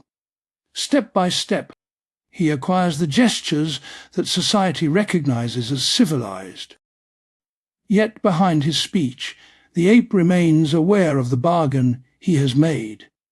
Humanity for him is not a revelation of inner essence, but the costume that makes his cage more tolerable. This is a devastating image of assimilation and socialization. To become human for Red Peter is to adapt to power. It is to accept the rules of the ship, the stage, the academy, in exchange for slightly looser chains. Kafka hints here that much of what we call culture may be a learned survival strategy. We put on the clothes, mimic the language, and internalize the habits of the dominant world, not because they express who we are, but because they reduce the threat of punishment. In the Metamorphosis, the direction is reversed. Gregor Samsa, once an obedient son and salesman, wakes to find himself an enormous insect. Unlike Red Peter, he loses the ability to communicate. His voice becomes unintelligible to human ears. As his speech disappears, so does his status. His family no longer recognizes him as one of them. They recoil, not just from his body, but from the terrifying reminder that a person's worth may depend on nothing deeper than their usefulness. Between these two stories, a question emerges: what, in fact, is the human? Is it language? Is it labor?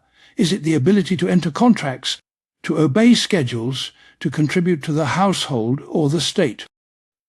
Kafka's Animals suggest that humanity, as we practice it, may be less about an inner dignity and more about conformity to external expectations. You are human to the extent that you can be integrated into the system. Yet Kafka's animals are not simply victims, they are thinkers. The dog in Investigations of a Dog obsesses over the origins of food, the customs of his tribe, the mysterious figures who seem to arrange everything.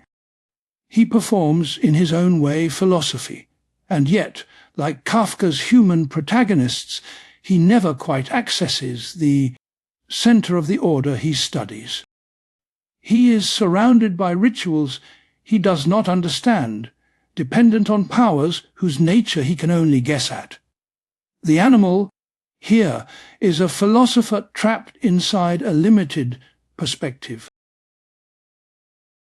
This is another dimension of Kafka's philosophy of the animal, the recognition that our own human perspective may be just as bounded. We are proud of our reason, our sciences, our institutions. But from a slightly removed standpoint, they might look as strange and opaque as the dog's ceremonies. Our laws, our markets, our bureaucracies could be nothing but elaborate collective habits, maintained because they have always been there, not because we truly grasp their meaning. Kafka also turns to smaller, more fragile creatures. In Josephine the Singer or The Mouse Folk, an entire community gathers to hear the song of a mouse whose voice may not even be special. The story raises gentle yet piercing questions. What makes someone an artist? What is the line between genuine gift and collective illusion? The mouse folk seem to need Josephine as a focus for their longing, their need for uplift, even if her singing is almost indistinguishable from ordinary squeaking.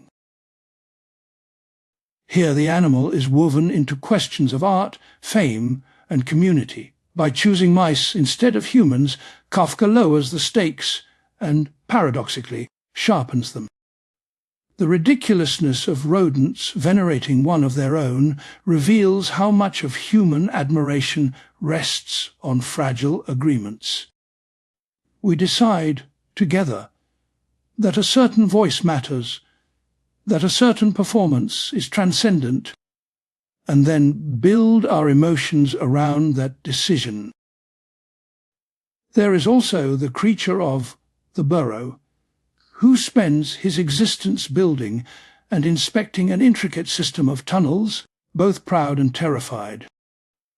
He is consumed by the need for security, forever adjusting, reinforcing, and listening for threats. His anxiety is both comical and tragic. In his obsessive efforts to control every entrance and exit, he resembles not only a small animal, but a modern subject surrounded by bureaucratic and technological defenses, passwords, alarms, policies, and plans.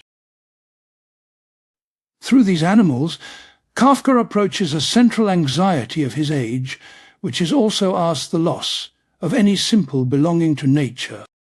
The animals in his stories are no longer at home in themselves. They are self-conscious, divided, reflective. They look at their instincts with suspicion, at their communities with doubt, at their environments with fear. In this sense, the border between human and animal has already dissolved. The animal has been pulled into the human drama of alienation. At the same time, the animal retains a stubborn otherness. We can never entirely translate the dog's perception, the ape's inner life, the creature's sensations in its burrow.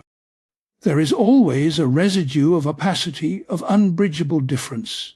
Kafka seems to suggest that this is true not only of animals, but of other people, and perhaps of God. The other, in every form, resists being fully known. We interpret, we project, we narrate. Yet the inner life of the other remains, finally, an inaccessible kingdom. In modernity, animals are increasingly treated as resources for food, labor, research, entertainment. They are commodified, much as human beings are. Kafka's animals resist this reduction by insisting on interiority. They think, they feel, they remember. They suffer not only physically, but existentially. In doing so, they claim a dignity that cannot be captured in any economic or legal category. Perhaps this is the quiet, ethical charge of Kafka's animal stories. They ask us to look again at those who cannot easily speak in our language, or whose speech we choose not to hear. This includes not only literal animals, but also the socially voiceless, the marginalized, the colonized, the poor, the foreign. To them, our institutions may look as baffling and cruel as the humans on the ship look to Red Peter. By inhabiting the animal's perspective, Kafka offers a way of stepping outside the human-centered world, if only briefly. From that vantage, the systems we take for granted may appear contingent, even grotesque. Our achievements become strange rituals, our hierarchies elaborate cages, and in that estrangement a possibility opens, the possibility of imagining forms of life not entirely governed by domination, conformity, and fear. The philosophy of the animal, in Kafka, is thus not an abstract theory, but a narrative experiment. It invites us to feel, in our bones, how it might be to live under a gaze that does not understand us, to be trained into roles that do not fit, to be judged according to standards we did not choose. It reminds us that we too may be animals in someone else's story, moving through a world whose laws we have only half uncovered. Part 9. Asceticism and the Art of Hunger. Somewhere between spectacle and prayer stands the figure of Kafka's hunger artist. He is confined in a cage, surrounded by curious onlookers, watched over by an impresario who counts the days of his fast. His art is simple and absolute. He does not eat. Yet this simplicity conceals a labyrinth of motives, beliefs, and misunderstandings. Asceticism in older traditions belongs to the realm of the sacred.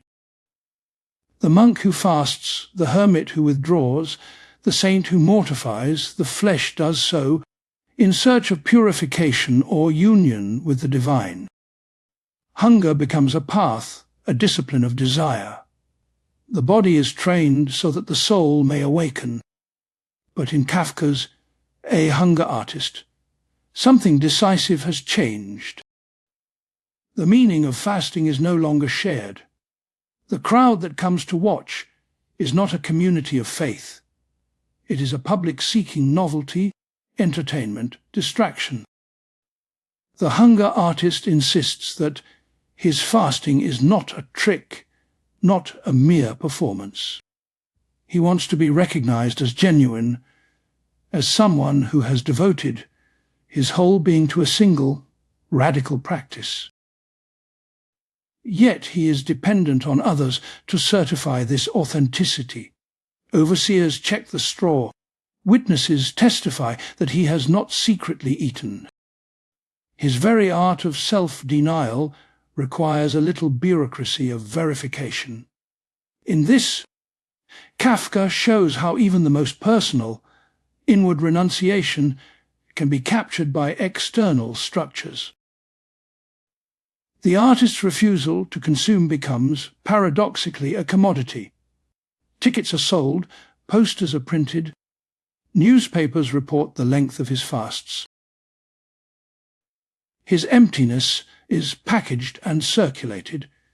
He is both opposing the ordinary rhythms of appetite and entirely entangled in the market that profits from his opposition.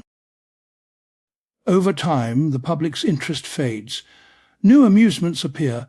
The hunger artist is moved to the margins of a circus where visitors barely notice him. His cage stands among more colourful attractions overshadowed by animals and acrobats. This is one of the story's quietest, yet most devastating images, radical spiritual gesture, reduced to background noise. At the heart of the story lies a confession. When the hunger artist is finally near death, he reveals that he fasted, not because of some high ideal, but because he never found food he liked. This sentence is both literal and symbolic. On one level, it is absurd. How could someone starve simply because they are picky? On another, it perfectly expresses a deeper condition. The world, for him, offers no nourishment that feels right. No social role, no work, no pleasure, no belief seems truly fitting. Fasting is not just a discipline, but an attempt to remain faithful to a profound dissatisfaction. Here asceticism becomes a response to a spiritual famine. The hunger artist refuses to pretend that he is fulfilled by what he experiences as empty. He will not play along with the rituals of satisfaction, the meals, the routines, the small consolations. In this sense, his art is a protest against a world that offers comfort without meaning, movement without direction. Yet Kafka also reveals the danger in this stance. The more completely the artist commits to his hunger, the more isolated he becomes. No one can truly share his experience. The crowd sees numbers, days of fasting, a thin body. They cannot feel his inner conviction, his sense that anything else would be a lie. Thus his most intimate truth remains invisible even to those who stare at him daily. There is, in this, an echo of Kafka's own struggle as an artist. To devote oneself fully to a form of expression that most people regard as obscure or unnecessary is to risk becoming a curiosity, admired from a distance or ignored altogether. The hunger artist's cage resembles the writer's desk, the monk's cell, the thinker's study, spaces of withdrawal that may be revered in theory, but rarely understood from within. The story also pairs the hunger artist with another, Creature the panther, who replaces him after his death. Unlike the artist, the panther eats vigorously, radiates vitality, and draws delighted crowds. Its energy is immediate and accessible. It makes no claim to higher meaning. It is simply alive, fully and visibly. The public, we are told, can hardly bear to look away. The contrast is painful. Where the artist sought purity by negation, the panther embodies fullness without reflection. The world prefers the panther. It wants visible strength, uncomplicated appetite, the reassuring assertion that life is good as it is. The hunger artist's delicate refusal has no place in this economy of attention. Asceticism in Kafka then becomes a double-edged gesture. On one side, it reveals a courageous honesty, the refusal to accept shallow satisfactions, the willingness to endure loneliness, rather than betray an inner demand. On the other, it exposes how easily even this honesty can be misunderstood, exploited, or simply replaced by more entertaining forms of life. Seen in the wider landscape of his work, the art of hunger also speaks to a theology of absence. In a world where the divine law is silent, where no clear revelation arrives, what is the seeker to do? One response is to live as if the hunger itself were the only sacred thing left.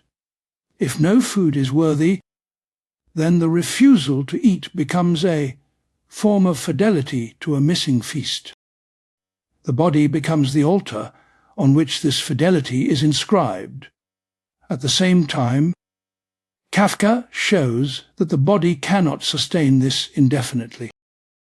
The logic of pure renunciation leads, finally, to erasure. The hunger artist disappears into his own ideal. His cage is left behind as a relic of a practice no one really understood. Life in the form of the panther flows back into the empty space. This raises a difficult question for any form of radical purity. Can it coexist with the messy, compromised realities of shared life? Or does it always tend toward isolation, toward a perfection that others can only observe from the outside? Kafka offers no simple answer. He lets the tension remain between the noble clarity of refusal and the humble acceptance of imperfect nourishment. In our own time, different forms of asceticism continue to appear.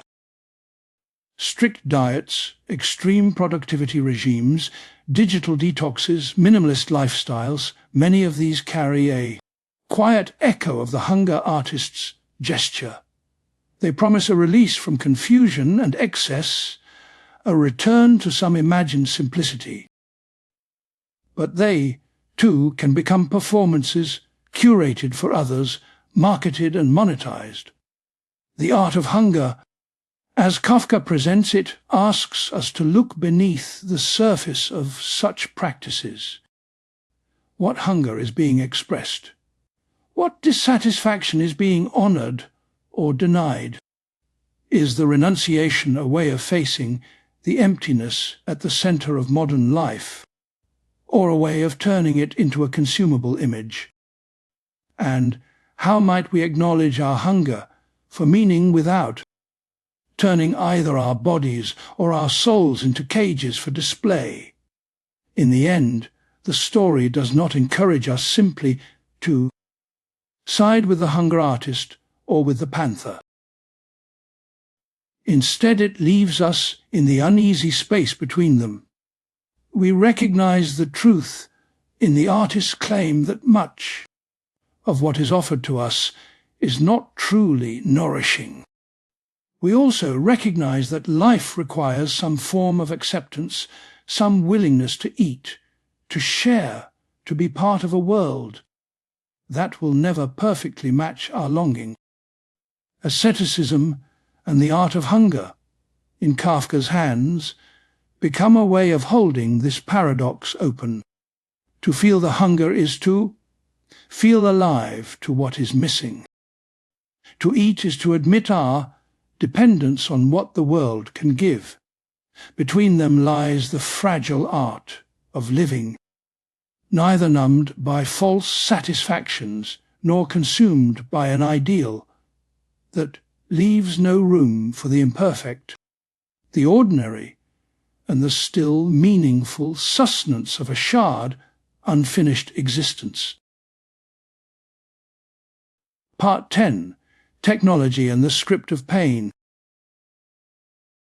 In Kafka's universe, technology often appears not as a tool we wield, but as a script that writes itself through us.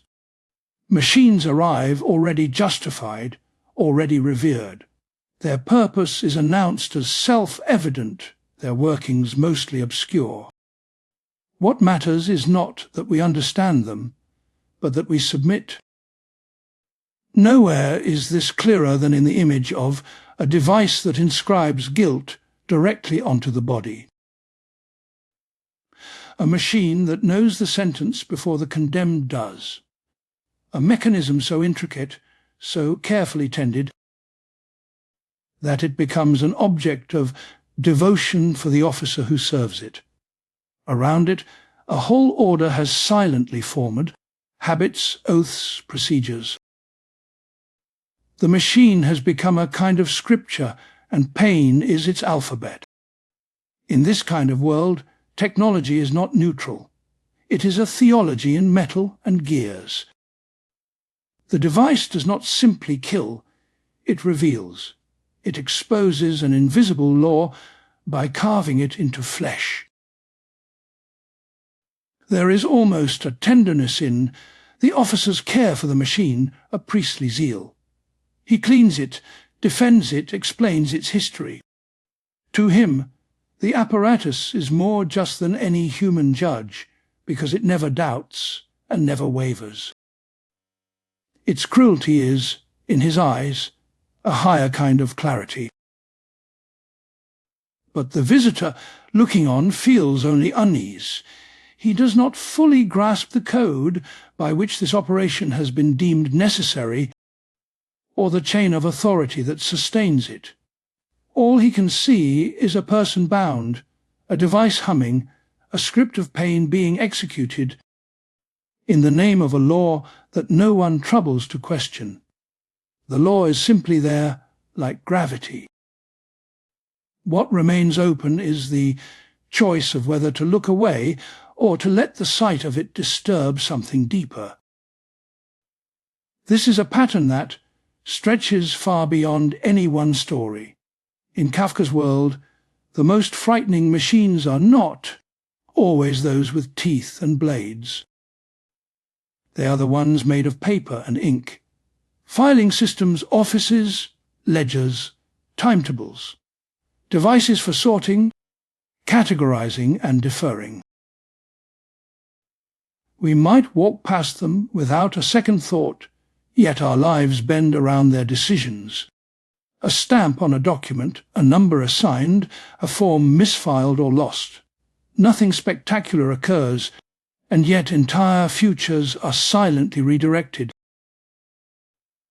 If the execution device makes pain visible and concentrated, bureaucracy distributes it in thin layers across time.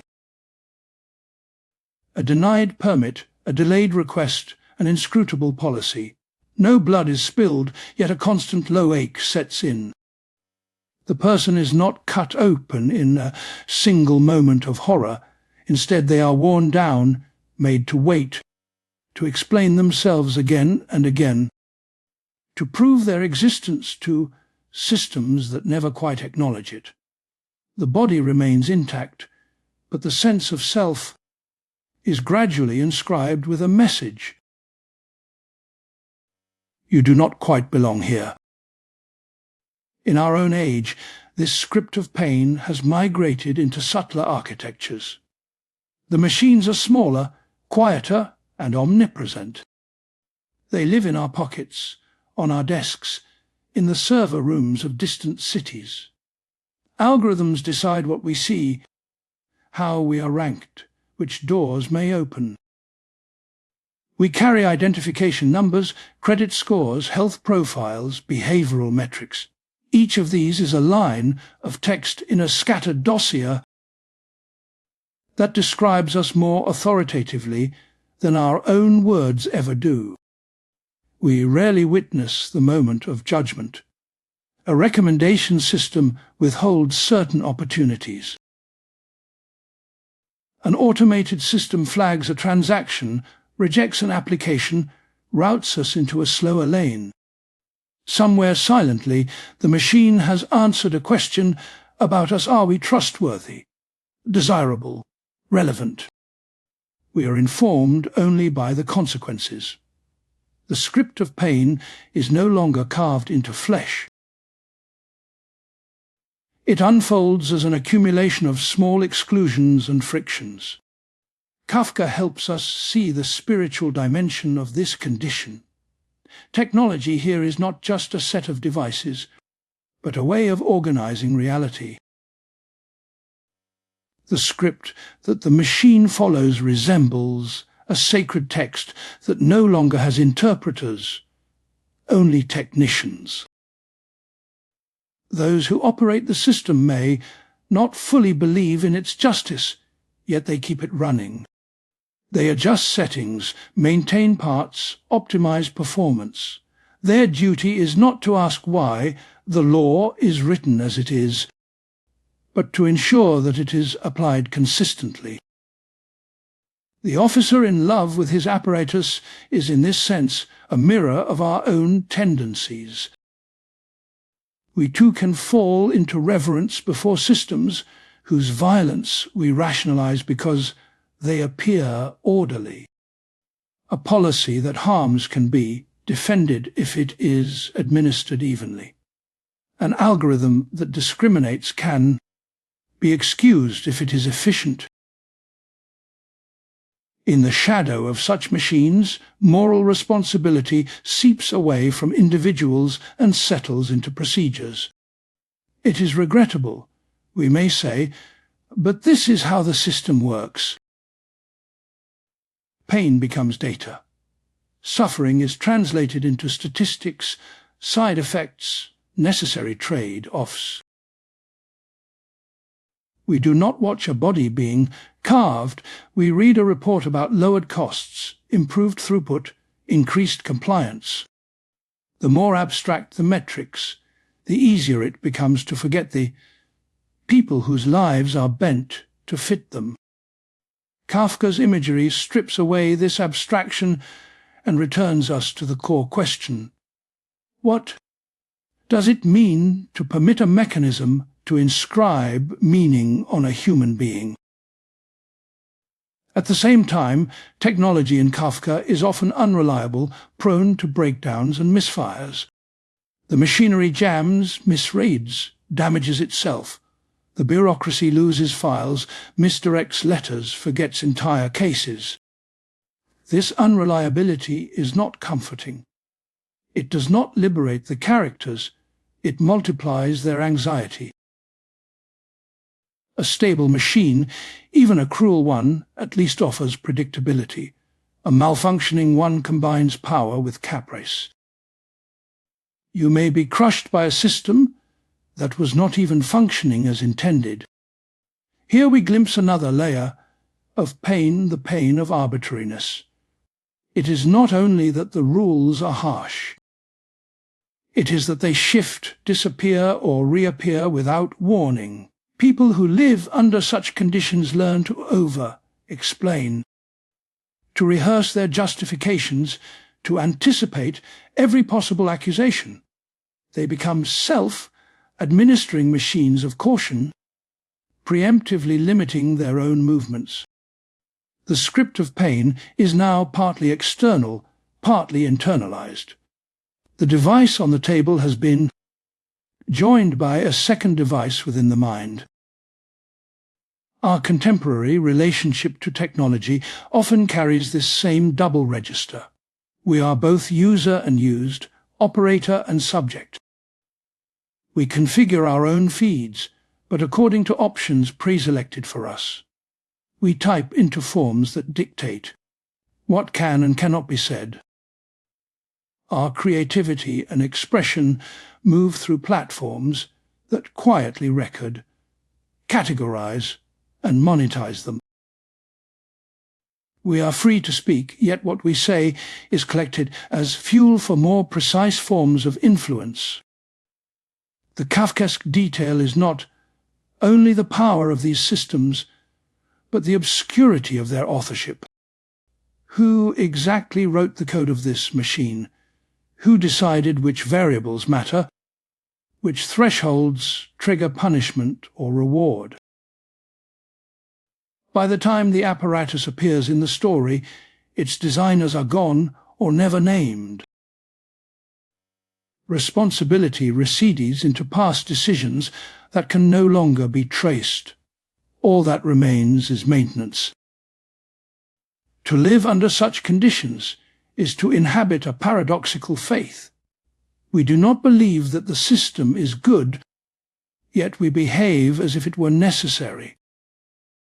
We complain about its injustices, yet we adjust our lives to accommodate them. We refine our profiles, optimize our performance, learn the secret languages of applications and appeals. We become literate in procedures that exhaust us because the alternative seems to be exclusion from the very spaces where life unfolds. Kafka does not offer an easy escape from this script of pain, but he does something perhaps more valuable. He slows it down. He places the machine in front of us and forces us to look at it, not as a natural fact, but as a constructed altar. He exaggerates its devotion, its rituals, its defenders, until we begin to recognize those attitudes in ourselves. In his hands, technology ceases to be invisible infrastructure and becomes a question. What are we willing to sacrifice on the altar of order? From this perspective, even small acts of refusal take on a new significance. To pause before clicking. Accept. To ask who benefits from a given procedure. To resist treating pain as mere input for a systems improvement. These gestures do not dismantle the machine, but they interrupt our automatic reverence for it. They remind us that no apparatus, however complex, can bear the weight of ultimate meaning. The script of pain that technology writes is powerful, but not the only text available. There remains another kind of inscription, the stories we tell about how we treat one another. The memories of kindness that did not follow protocol, the moments when someone stepped outside the role assigned to them. Kafka's images are bleak, yet they also sharpen our hunger for these other scripts. They push us to ask not only how machines wound, but how we might refuse to let them define the final word on what a human life is worth. Part 11. The Impossibility of Intimacy. Beyond ordinary loneliness lies a quieter, more intricate difficulty, the sense that, even when another person is close, something essential remains unreachable.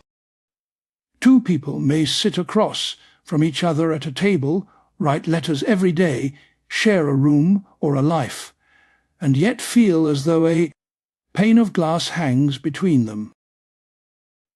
They see each other's gestures clearly, but the core of the other remains blurred. Kafka's work often dwells in this strange distance. His characters move through families, engagements, friendships, yet rarely find a resting place in them. They circle around one another in anxious orbits, drawn by desire and repelled by a deep mistrust of themselves. love appears not as a simple joining, but as a trial, a hearing, an endless questioning of worthiness. In this landscape, intimacy becomes almost impossible because the self, as it is experienced from within, already feels unpresentable. Shame runs ahead of every encounter. The person imagines their own file, a thick dossier, full of hidden accusations, missing explanations, unflattering details. To love someone in this imagination would be to hand them the key to that archive, to risk that they will finally see what the internal court has always suspected, that one is fundamentally lacking. So relationships often unfold at a distance. Letters replace sustained presence. Confessions are made in long, halting paragraphs sent across borders and time zones. On the page, there is space to revise, to delay, to withhold the most compromising truths. The written word becomes a shield as much as a bridge. It allows one to appear while still remaining partially hidden. This is not unique to one writer's biography. It illuminates a broader structure of modern intimacy.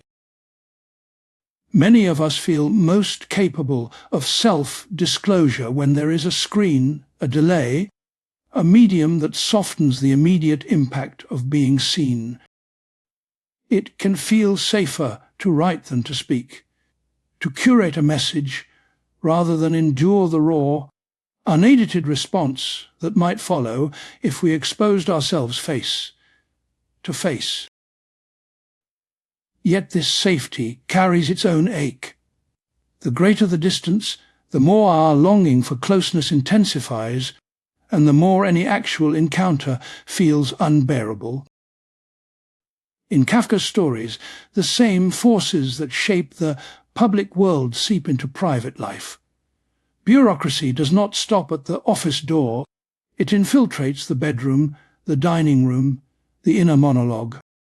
The self imagines love as an application to be evaluated, a case to be judged. Am I stable enough, pure enough, productive enough, healthy enough to be loved? What if my tendencies toward illness, anxiety, or indecision are discovered? Under such a gaze, the beloved becomes a potential prosecutor. Their admiration is provisional, always on the verge of being rescinded once the full facts come to light. Tenderness cannot rest because it fears its own expiration. Every sign of affection is read with suspicion. Do they really mean it, or are they simply being kind? How long until they see through me? The result is a painful paradox. The more someone longs for intimacy, the more they may sabotage it. They postpone meetings, insist they are unfit for happiness, cling to abstract ideals of love while recoiling from the actual presence of another person. They may even provoke disappointment so that the predicted rejection arrives on their own terms, confirming the verdict they always expected. In this way, the internal trial writes its sentence into the external world. Kafka's fictional families also dramatize another obstacle to intimacy: the weight of inherited judgment. Parents, especially fathers, often loom as unappealable authorities, their standards internalized long after their direct power has waned. A single disapproving glance, a harsh word, or even an indifferent silence can organize an entire emotional universe. If the original gaze that taught you who you are was cold or contemptuous, every later attempt at closeness carries that memory. To offer oneself to another under these conditions is to anticipate once again the old humiliation. Even if the new person is kind, loving and gentle, the internal narrative may remain unchanged. They do not yet know one thinks. Sooner or later, they will look at me the way he did. Intimacy is thus haunted by older scenes of exposure. Love is asked to heal wounds that it did not cause and that it may not have the power to reach. The impossibility of intimacy in Kafka is not only interpersonal, it is also metaphysical. The characters seldom feel at home with themselves.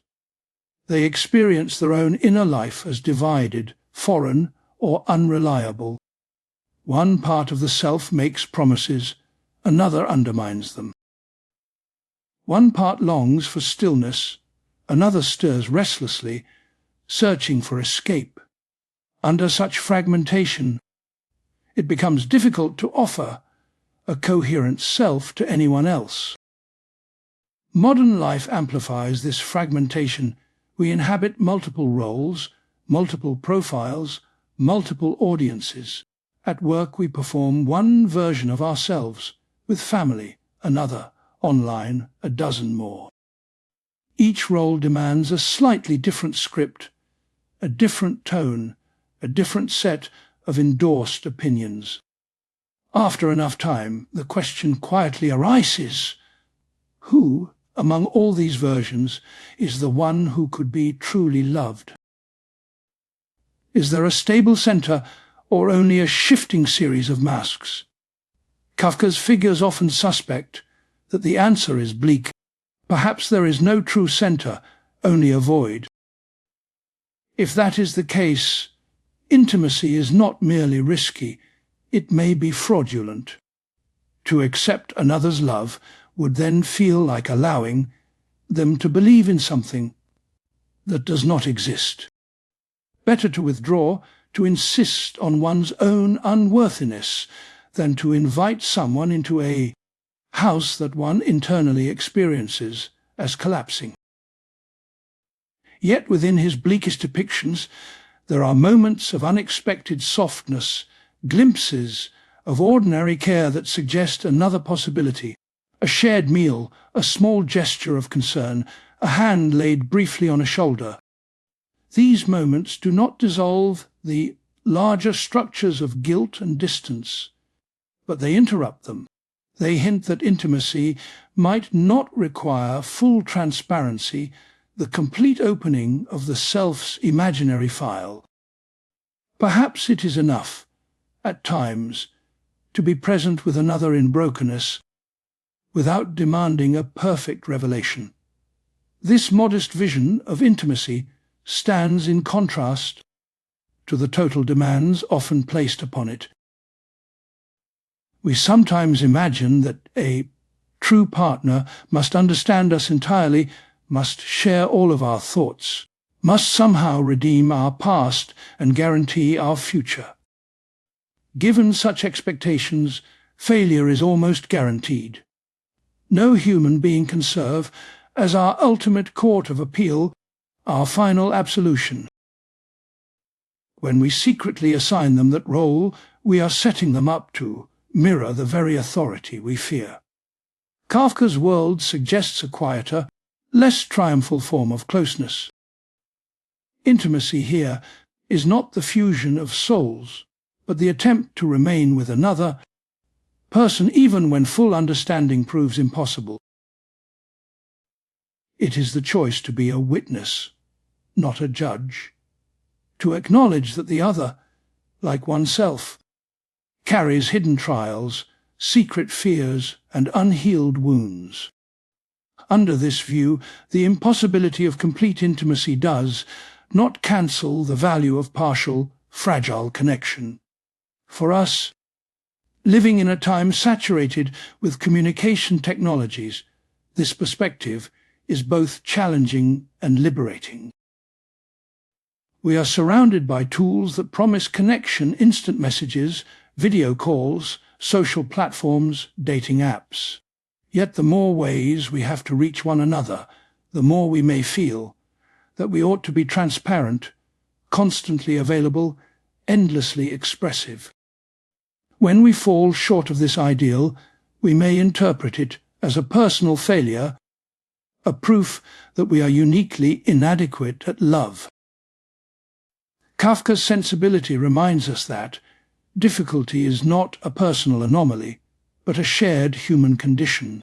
Intimacy is hard for reasons that go beyond individual neuroses.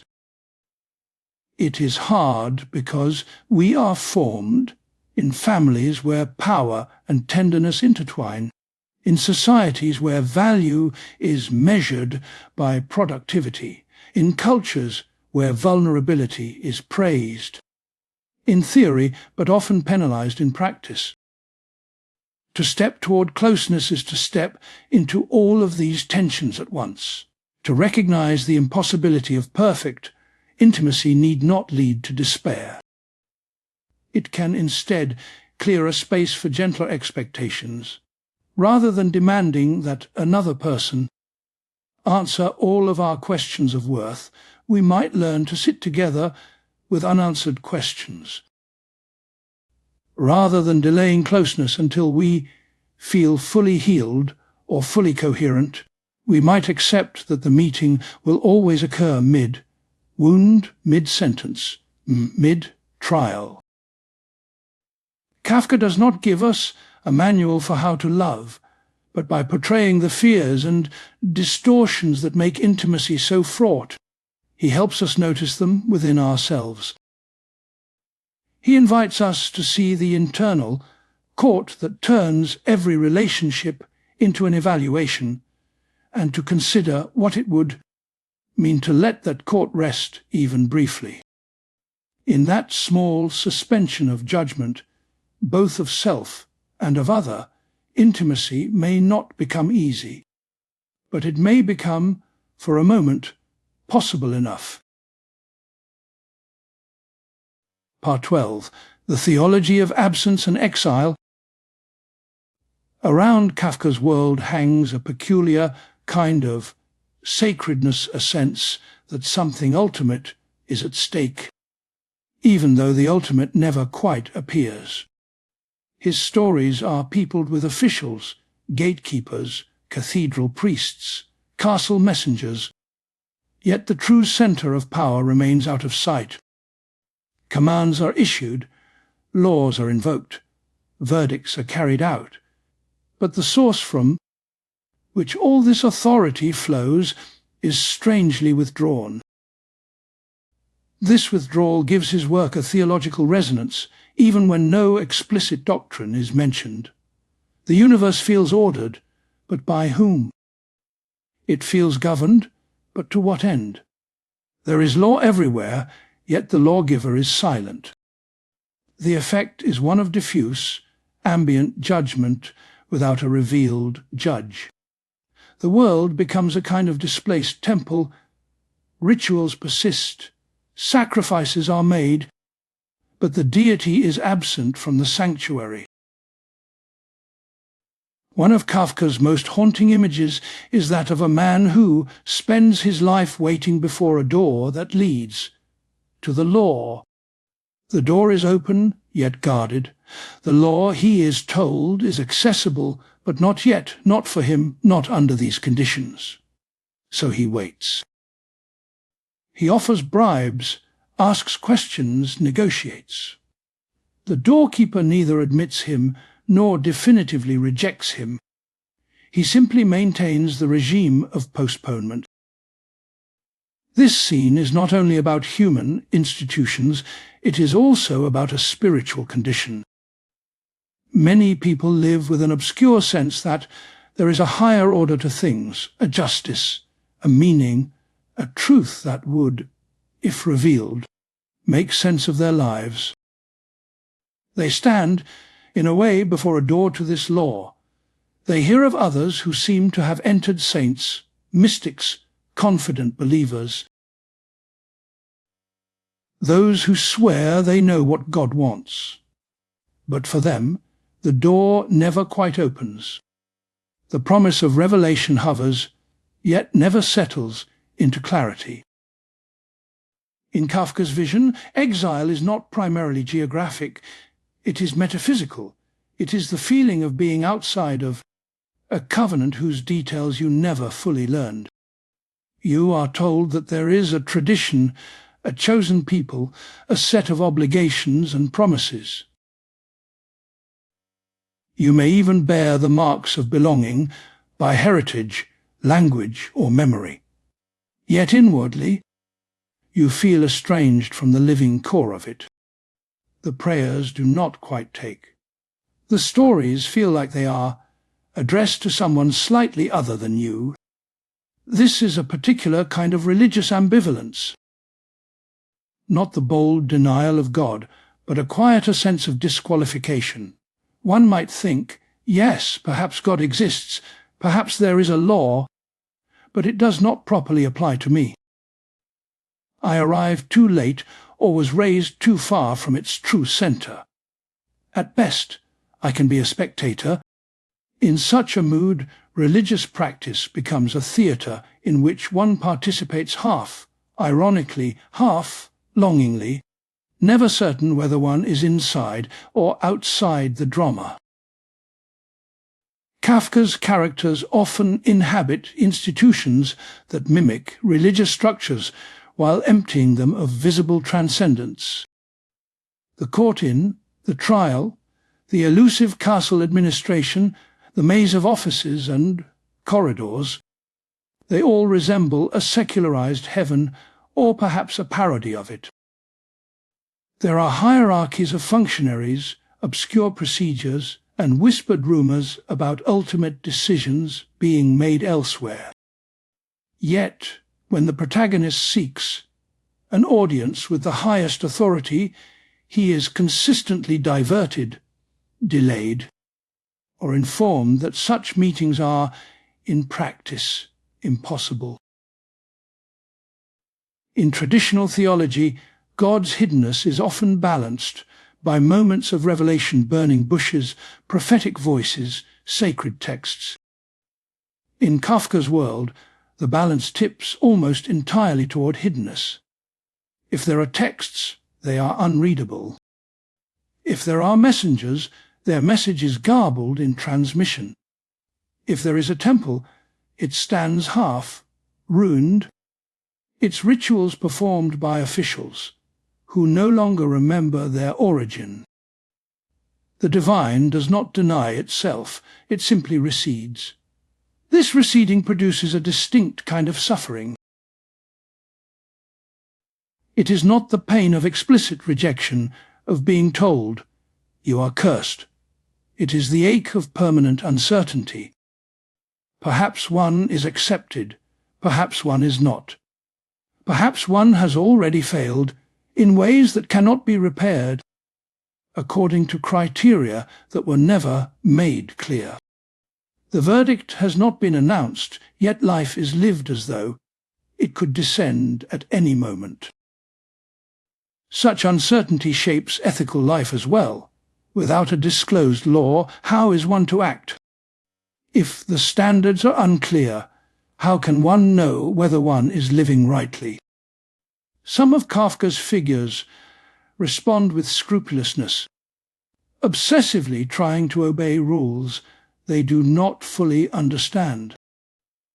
Others give in to resignation, assuming that any effort will prove futile in the face of an impenetrable order.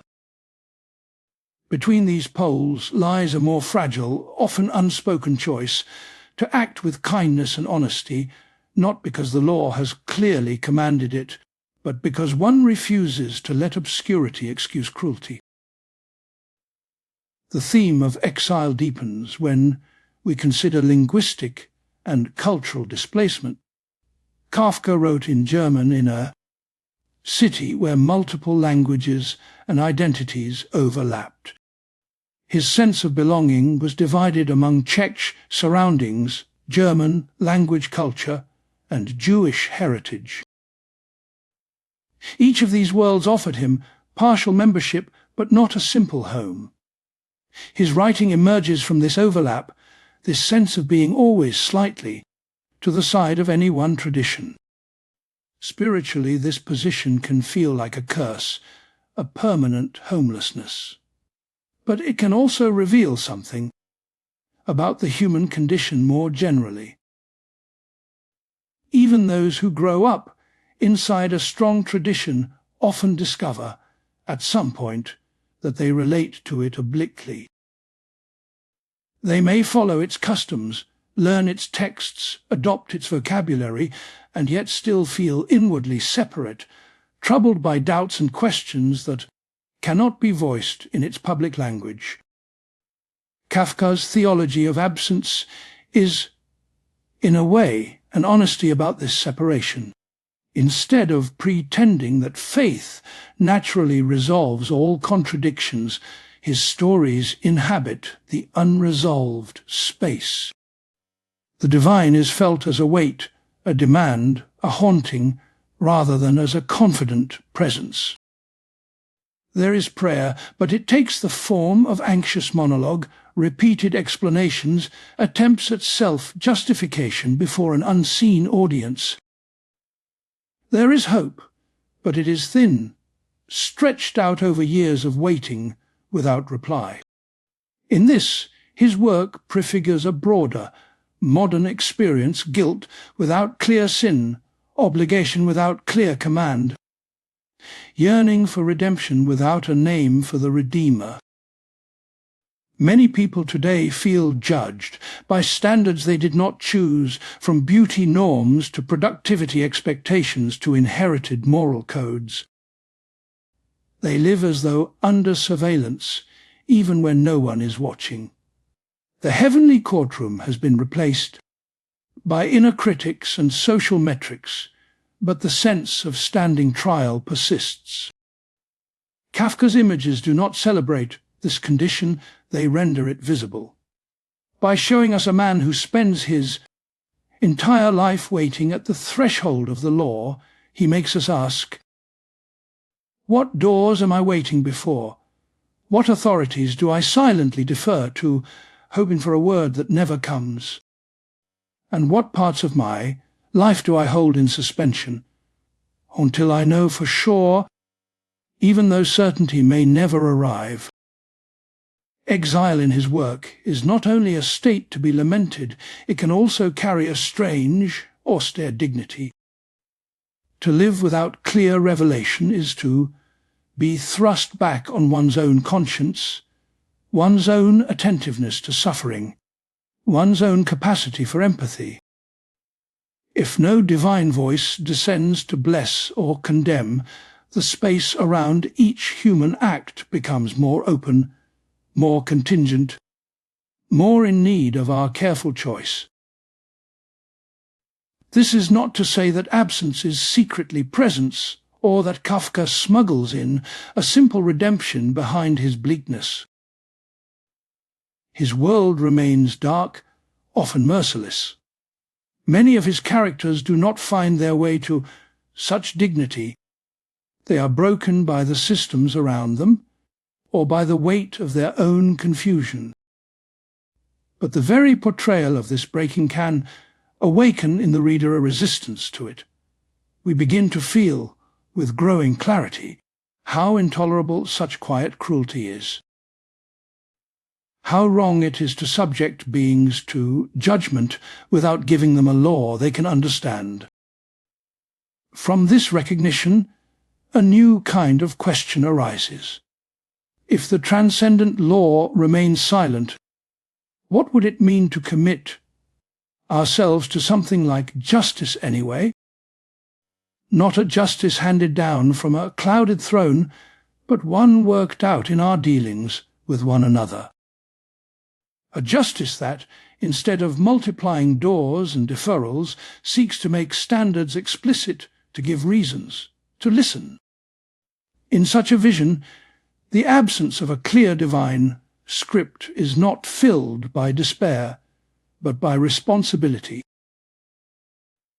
Kafka does not outline this path, but he clears the ground for it. By stripping away reassuring images of a neatly ordered cosmos, he forces us to confront the reality of those who live without such reassurance. By depicting exile from God, from community, from self, he is staging an encounter with the core question, how do We treat one another in a world where ultimate answers are missing. The theology of absence and exile, then, is not only about God's distance. It is about our nearness to each other in that distance. We stand together before doors that do not open, under skies that do not speak. Perhaps the most honest form of faith available in such a world is not certainty, but fidelity. A decision to remain attentive, to refuse easy consolations, and to act with care even when we do not know how the story ends. Kafka's landscapes are stark, but they are not empty. They are populated by waiting figures, questioning figures, wandering figures who, despite everything, continue to knock, to ask, to seek.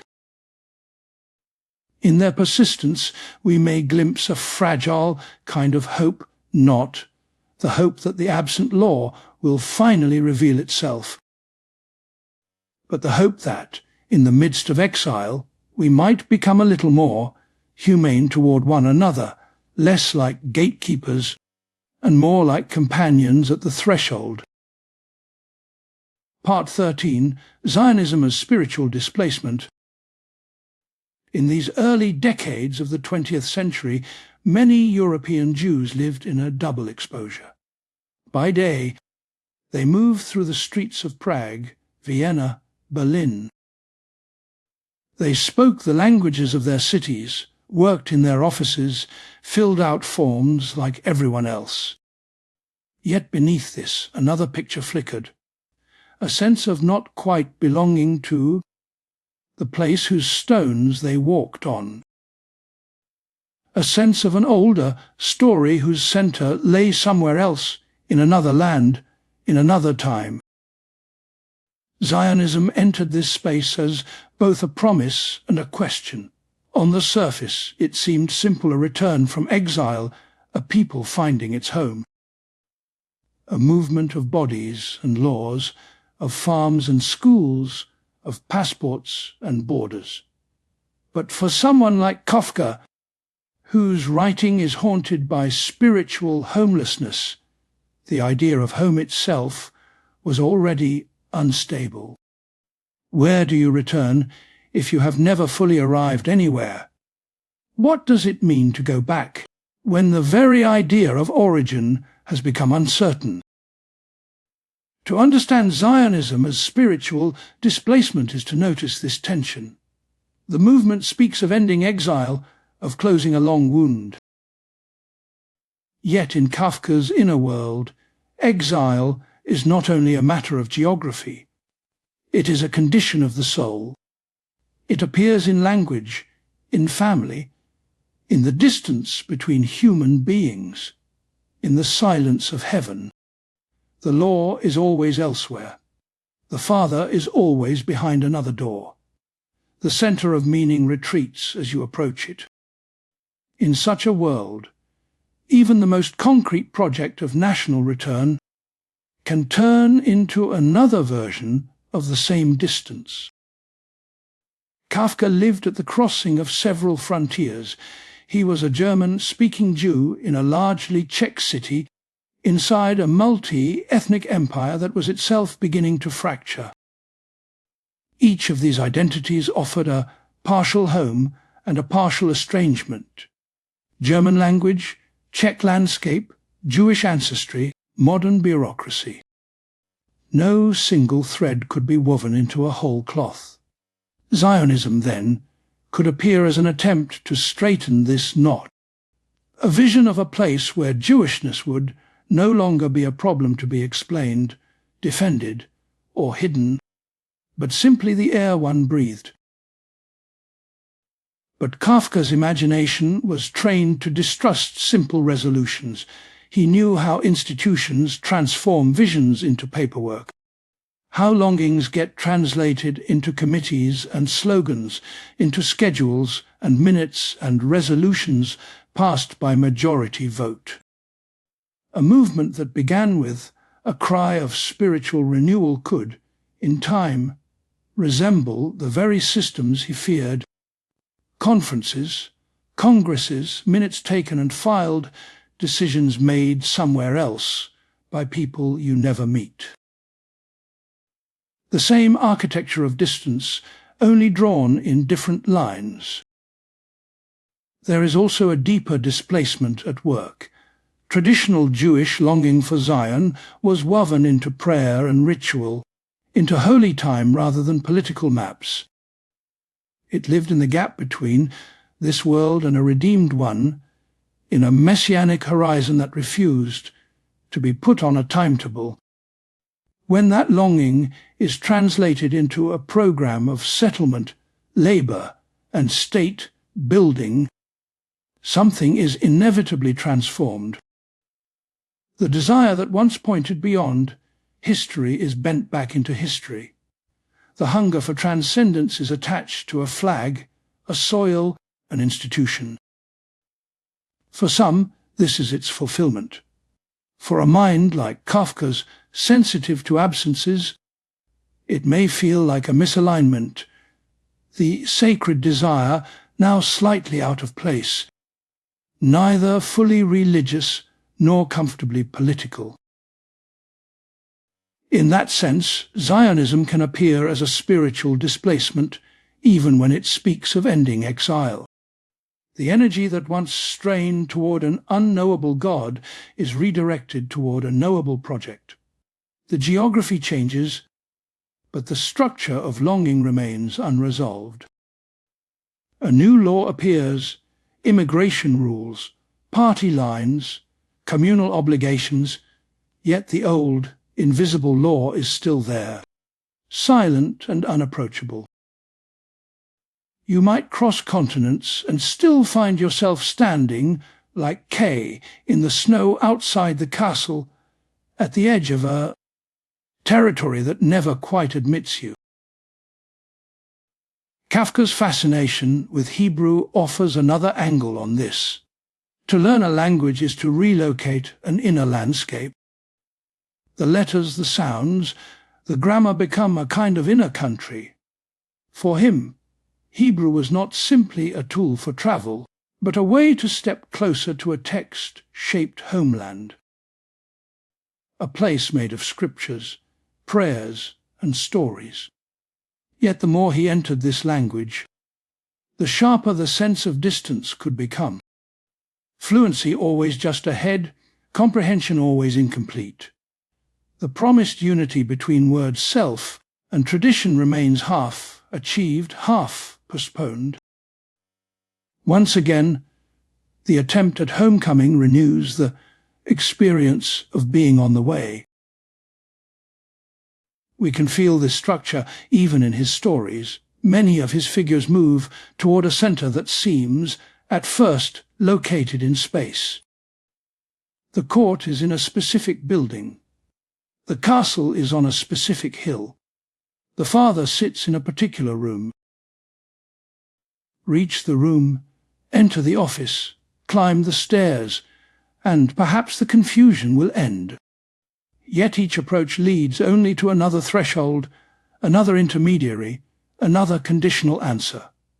The spiritual drama of Zionism, in Kafka's imagination, may follow a similar pattern. There is a land, a city, a house where the wandering might cease. But the wound of estrangement is not cured by crossing a border, because the border runs through the heart. This way of seeing does not simply condemn Zionism, nor does it endorse it. It reveals a different question underneath. Can any collective project, however idealistic, resolve the existential homelessness that Kafka writes about? Can law, territory, or community fully answer the silent accusation many of his characters feel, the sense that they have failed some unnamed demand, disappointed some silent gaze?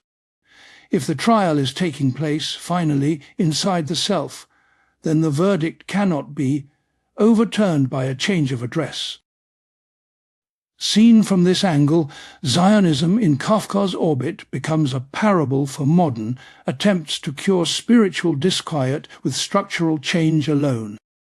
We look for a different country, a different regime, a different institution, and hope that this will soothe the unease that accompanies us through corridors and waiting rooms. Changes in the outer order do matter. Kafka knew how lethal the old order could be.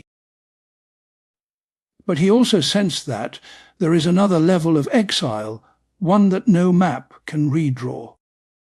A separation from meaning, from intimacy, from a God who no longer speaks clearly. To speak of Zionism as spiritual displacement, then, is to name a paradox. The movement promises a home, and for many has given precisely that, a real and tangible end to a certain form of historical exile. Yet within Kafka's world, where law, father, and God have all withdrawn into shadow, every homecoming is haunted by the possibility of becoming another departure. The door you finally open may lead not into a final room, but into a new corridor. The journey toward belonging becomes endless. In the end, Kafka leaves us not with an answer, but with a way of holding the question. Longing for a homeland, whether national, religious, or personal, is not dismissed, but deepened. It is no longer only about a place on earth, but about the possibility of ever feeling fully seen, fully addressed, fully at home in a world where the center of authority remains hidden. In that sense, Zionism becomes one scene in a larger drama, humanity's restless search for a dwelling place in the midst of spiritual displacement, in a universe where the law is everywhere invoked and rarely revealed. Part 14. Anarchism and the Rejection of Hierarchy. From beneath the stacked files and stamped forms of Kafka's world, another impulse stirs. It is the simple, almost childlike desire to sweep everything off the table, to clear away titles, ranks, chains of command. To ask why any person should stand above another, why decisions about our lives should be made in faraway rooms we never see. This is the feeling that draws his imagination toward anarchism, not only as a political doctrine, but as a dream of breathing, without someone else's hand on your throat. In his stories, authority almost always arrives from above, yet never shows a clear face. There are officials, supervisors, advocates, messengers. Each obeys some higher order, each passes the responsibility further up the chain. But the higher you climb, the more unreal the summit becomes.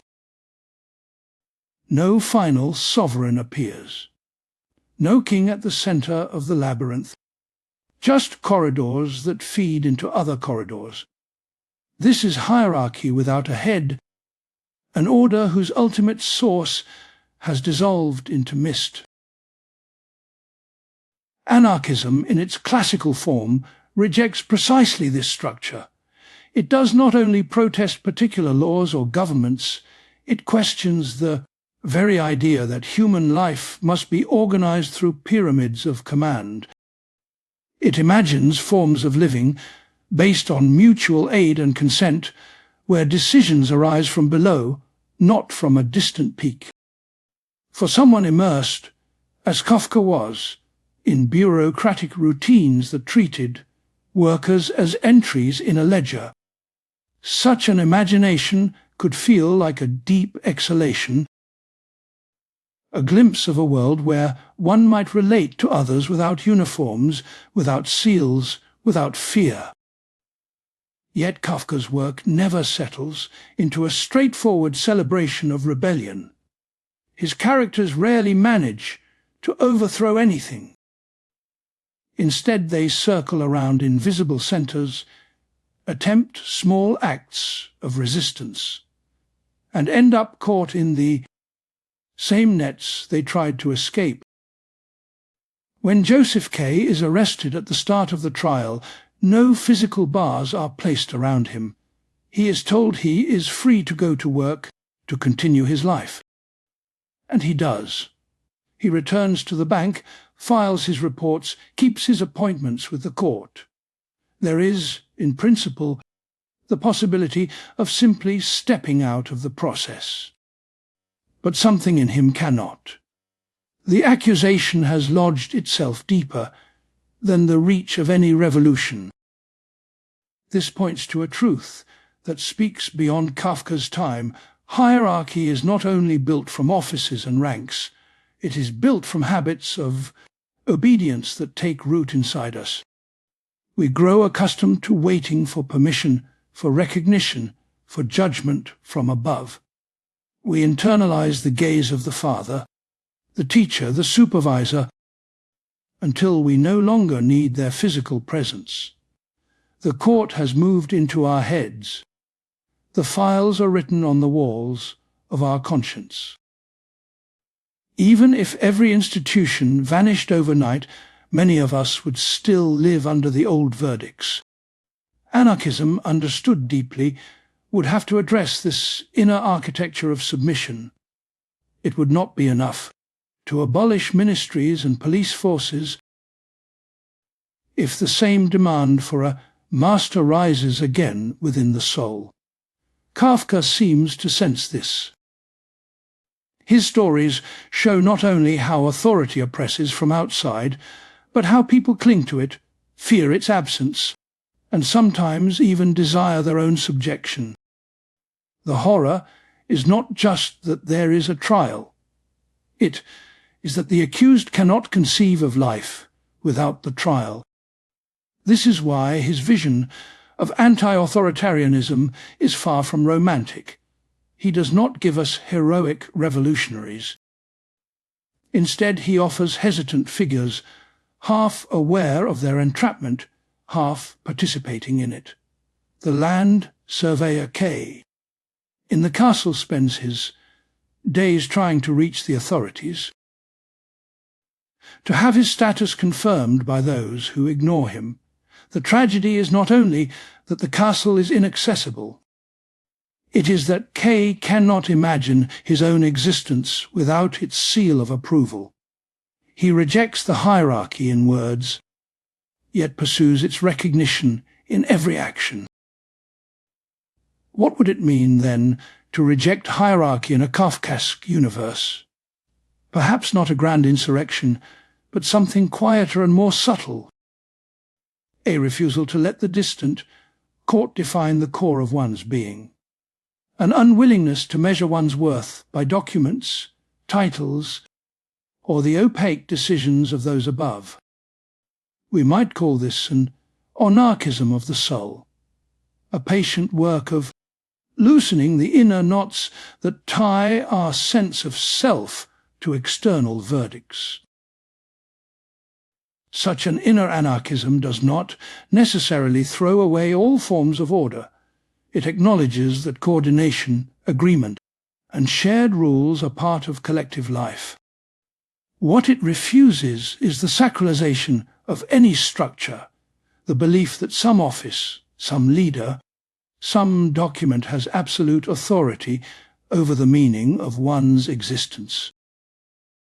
In Kafka's world, too many people bow before nameless forces. An inner anarchist stance begins by asking who exactly am I obeying, and what would happen if I stopped? Yet Kafka remains skeptical of easy answers. The court in the trial is dispersed rhizomatic everywhere and nowhere. It looks less like an old monarchy and more like the kind of systems we know today, networks of offices, databases, codes, and algorithms, in which no single person can be blamed, and no one can simply topple the throne. In such a landscape, rebellion cannot be captured in a single gesture. It becomes a series of small, often invisible acts-I moments of honesty in a world of formulas, moments of solidarity in a world of procedures, moments of silence in a world that demands constant explanation. The father figure returns here as well. To reject hierarchy is symbolically to risk becoming fatherless. To step out of the house without his blessing. For Kafka, whose own father loomed large as a figure of judgment, this is not a simple liberation. It is also a plunge into vulnerability. Without the father, there is no one to blame, but also no one to guarantee your worth. Anarchism offers freedom, but it also exposes the human need for orientation, for a stable vantage point from which to see oneself. So his writing leaves us in a kind of suspended space where both submission and rejection are shown in their full ambiguity. To accept hierarchy is to risk living under a law that can crush you without explanation. To reject it entirely is to risk drifting without anchor, inventing new idols to replace the old. There is no final counsel here, no clear program. Instead, there is a question that keeps reverberating. How much of the power that rules us comes from outside, and how much do we lend to it from within? In the quiet after that question, another possibility appears. Not the total destruction of all structure, nor the blind worship of any, but a sustained, attentive vigilance toward every claim to rule, outer and inner alike. Kafka does not hand us a blueprint for an anarchist society. He sketches the anatomy of our obedience and our fear. To see this clearly is already a form of resistance. It is a first uncertain step away from the invisible pyramid of authority toward a way of being together that has not yet been fully imagined. Part 15. The Poetics of the Fragment. At moments when a story breaks off mid-sentence, something unusual happens. The mind reaches forward, expecting completion, and finds only white space. A word hangs in the air, unresolved. The eye drops to the bottom of the page, looking for the missing lines, but there are none.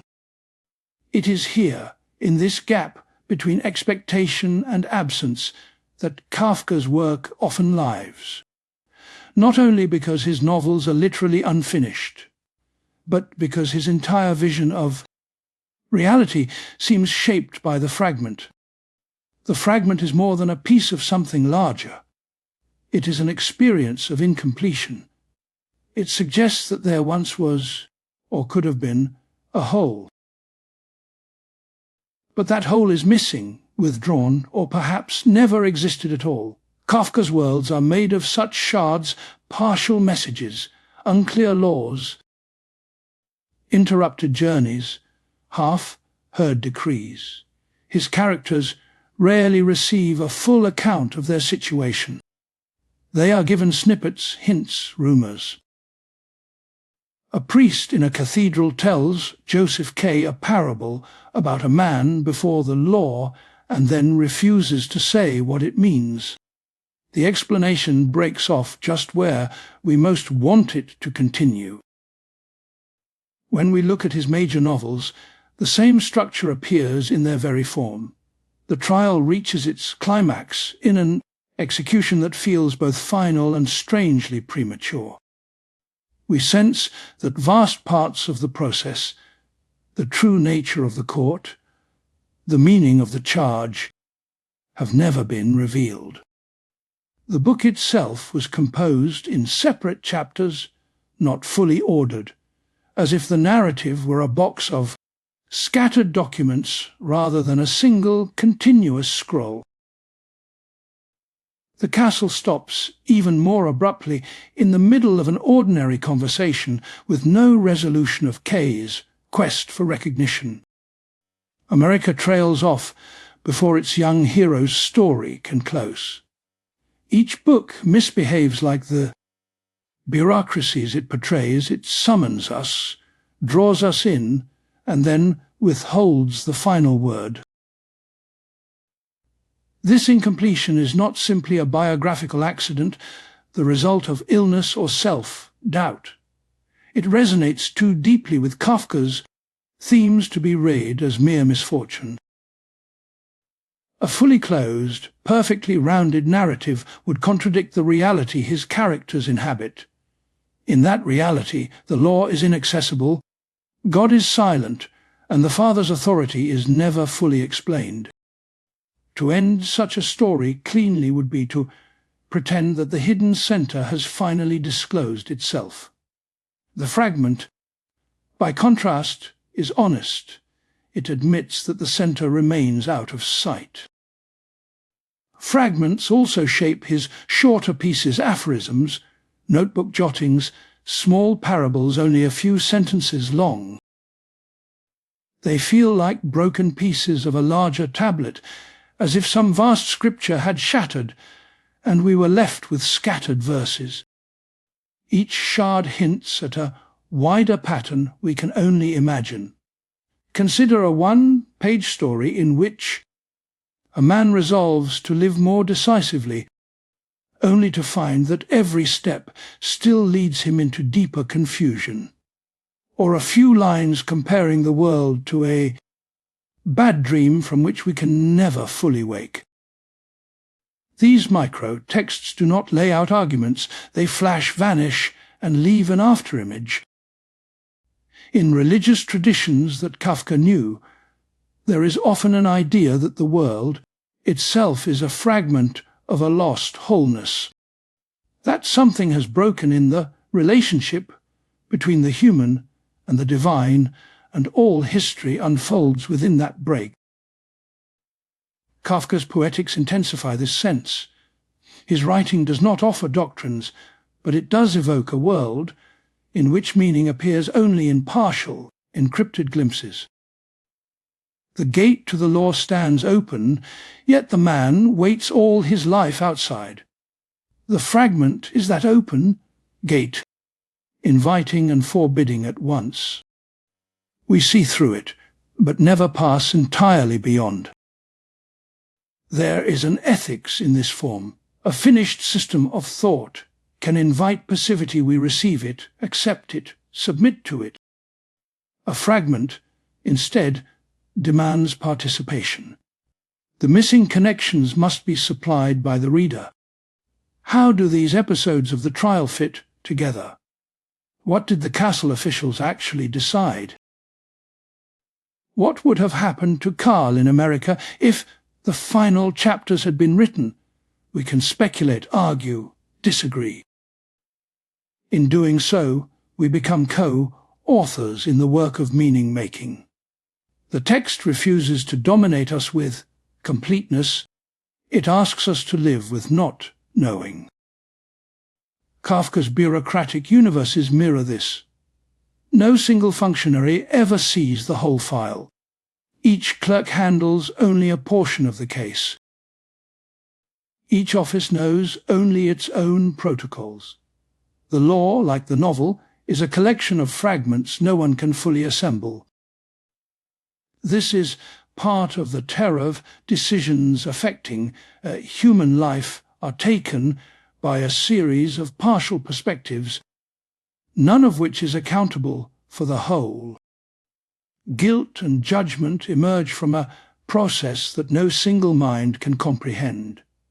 The fragment here is not just a literary technique. It is the structure of modern power. Against this, many political and ideological movements of the 20th century promised the opposite: total explanation, total planning, total control. They sought to turn history into a completed narrative with a clear beginning and a guaranteed end.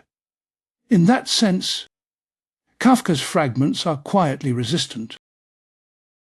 Their refusal of closure stands against any claim That reality can be mastered by a single story.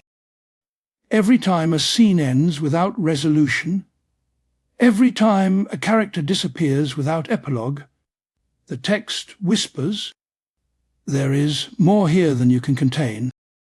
The fragment also speaks to the modern experience of self. Our identities are no longer stable roles, handed down unchallenged. They are patchworks of work, relationships, digital traces, shifting beliefs. Kafka's protagonists rarely know exactly who they are in the eyes of the powers that judge them. Are they accused, or witnesses, or errors in the file? They receive conflicting messages about their status. Their own self-understanding becomes a stack of fragments: child, employee, lover, suspect, believer, doubter. No single description covers all these layers. Even Kafka's legacy is fragmentary. He asked for his manuscripts to be destroyed. They were not. What we possess is the result of partial obedience and partial betrayal by those who loved him. Editors have arranged chapters, filled in gaps, made choices he never sealed with his approval. We do not have Kafka's work as a finished monument. We have traces, approximations, editorial reconstructions. To read him is to enter into an unfinished conversation about what he might have wanted to say. Living with fragments can be unsettling. Many of us crave stories that tie off every thread, that reveal the culprit, proclaim the moral, and close the book. Kafka denies us this comfort, but in that denial there is a strange kind of care. By keeping the ending open, he refuses to tell us what to think about guilt, authority, God, or freedom. He leaves us with images, not solutions: a trial that never clarifies the charge, a castle that never quite admits the visitor, a hunger artist whose motives remain obscure. We are asked to stay with these images, to let them work on us over time.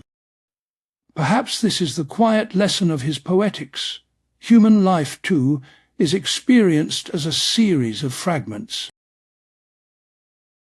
A conversation cut short, a love that never fully unfolds, a calling felt but never clearly defined.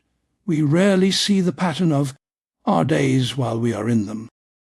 The desire for a total explanation, for a God, a state, or a theory that will render every fragment meaningful, can itself become another version of the labyrinth. Kafka suggests a different stance, not resignation, but a patient attention to the broken pieces. In that attention, the fragment ceases to be a failure and becomes a form. It acknowledges that our knowledge is partial, that our access to the law, to each other, and to ourselves is mediated and incomplete. It does not glorify the brokenness, but it refuses to lie about wholeness. A Poetics of the fragment invites us to live without the final chapter, to think without the last word, to love without guarantees. In a world where the doors keep multiplying and the center stays out of sight, this may be the most truthful art we have. Part 16.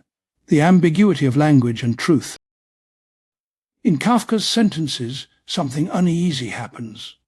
The words seem clear, almost plain. The grammar is careful, the tone controlled, the vocabulary familiar.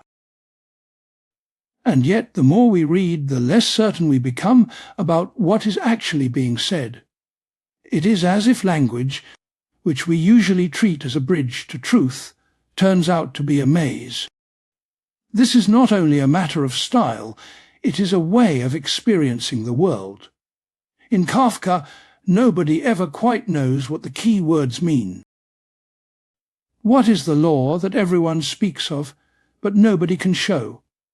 What is this process that has begun against Joseph K., if even the officials cannot define it? The most important terms are constantly repeated, but never securely anchored. They hover over the characters like weather, always there, always vague. Modern life often feels similar. We repeat phrases handed down to us by institutions and experts: security, progress, risk, protocol. These words sound solid, but when we look more closely, they start to dissolve. Who exactly is keeping us safe? Progress toward what, and for whom? What counts as a risk worth refusing, or a risk worth taking? Kafka makes this slipperiness visible by pushing it to an extreme. His characters inhabit a world saturated with official language that never settles into stable meaning. Consider the way he uses a single word to open an abyss. Gregor Samsa, in the Metamorphosis, wakes up as an unjizipher. The term suggests vermin, a creature unfit for sacrifice, something ritually and socially unclean. But it does not specify what kind of creature he is. It is a word of exclusion rather than description. When translators choose vermin, or insect, or bug, they inevitably tilt the story in one direction or another. A slightly comical insect, a disgusting pest, a creature of pure horror, each choice shapes the reader's sense of Gregor's new being. Kafka deliberately avoids that decision. He leaves Gregor stranded in a zone of indeterminate thingness, neither fully human nor clearly defined as anything else. He becomes a living question: what are you when language stops fitting you? This is one of Kafka's most unsettling gifts. He shows that our identity depends heavily on the names available to describe us. Lose those names, and your grip on reality begins to tremble. Behind this lies a deeper suspicion about truth. In older religious worlds, truth was imagined as something revealed, an oracle, a scripture, a direct word from beyond. In Kafka's universe, truth reaches us in a different way. It comes in the form of files, notices, verdicts, rumours of distant offices. It is always written somewhere else, decided elsewhere, and brought down to us in a language we did not help shape. We feel the weight of it, but not the ground. The ambiguity of Kafka's language mirrors this condition. His German is full of long sentences that double back on themselves, clauses that hesitate, verbs that arrive only at the end. Subjunctive moods suggest possibilities, suppositions, fears, more than clear facts. The result is a style that feels like walking through a thick fog with occasional sharp edges. We sense that something important is being said, but we are never entirely sure from which angle to approach it. The officials in his stories speak fluently, but their fluency conceals more than it reveals. They rely on fixed expressions, stock phrases, apologetic formulas. When they explain, they do not clarify, they deflect. Their speech is smooth precisely where the situation is rough. In this way, Kafka exposes a familiar experience. The language of power often grows most polished when it has least intention of telling the truth. Even the titles of his works show this tension.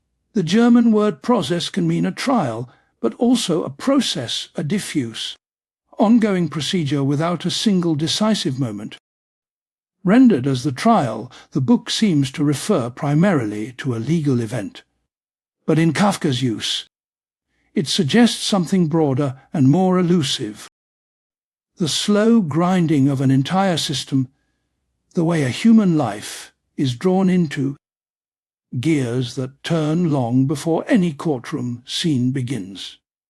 The simple choice of one word in another language partly closes what Kafka intended to leave open.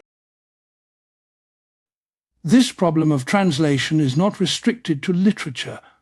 It is woven into our daily attempts to speak about ourselves.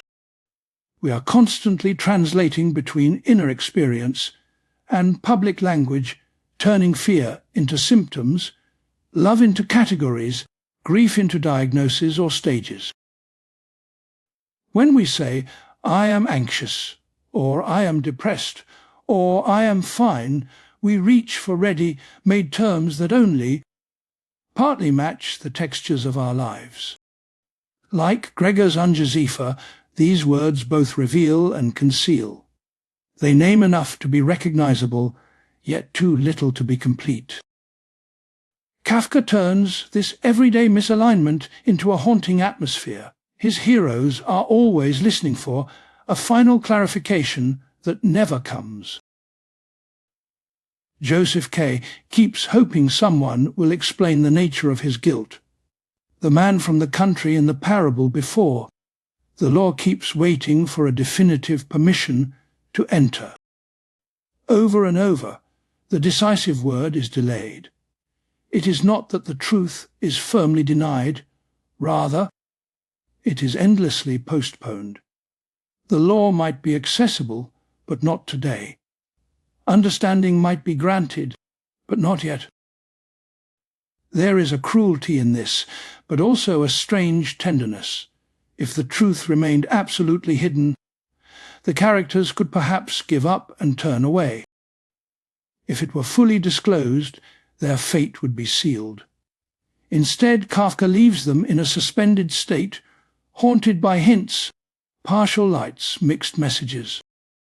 They live in a world of almost and not quite, which mirrors our own half, knowledge about the forces that shape our lives' economies we do not master, systems we cannot see, histories we only dimly recall. This ambiguity has ethical consequences. When words do not clearly say what they mean, responsibility becomes blurred. Who, in Kafka's novels, is truly accountable for what happens? The guards who follow orders, the minor clerks who file papers, the higher officials nobody ever meets? Or is it the victims themselves who internalize accusations they barely understand? Language in this world spreads guilt around without ever pinning it down. That is part of what makes it so exhausting. Yet Kafka also suggests that ambiguity is not purely an enemy. In a rigidly defined world, language can become a weapon of domination. Every term fixed, every category closed, every name decisive. Ambiguity, by contrast, keeps meanings in motion. It leaves room for doubt, for multiple readings, for resistance. The same vague phrase that confuses can also protect. The uncertainty of the law can sometimes shield the individual from a final, crushing verdict. Kafka's work lingers in this in-between zone.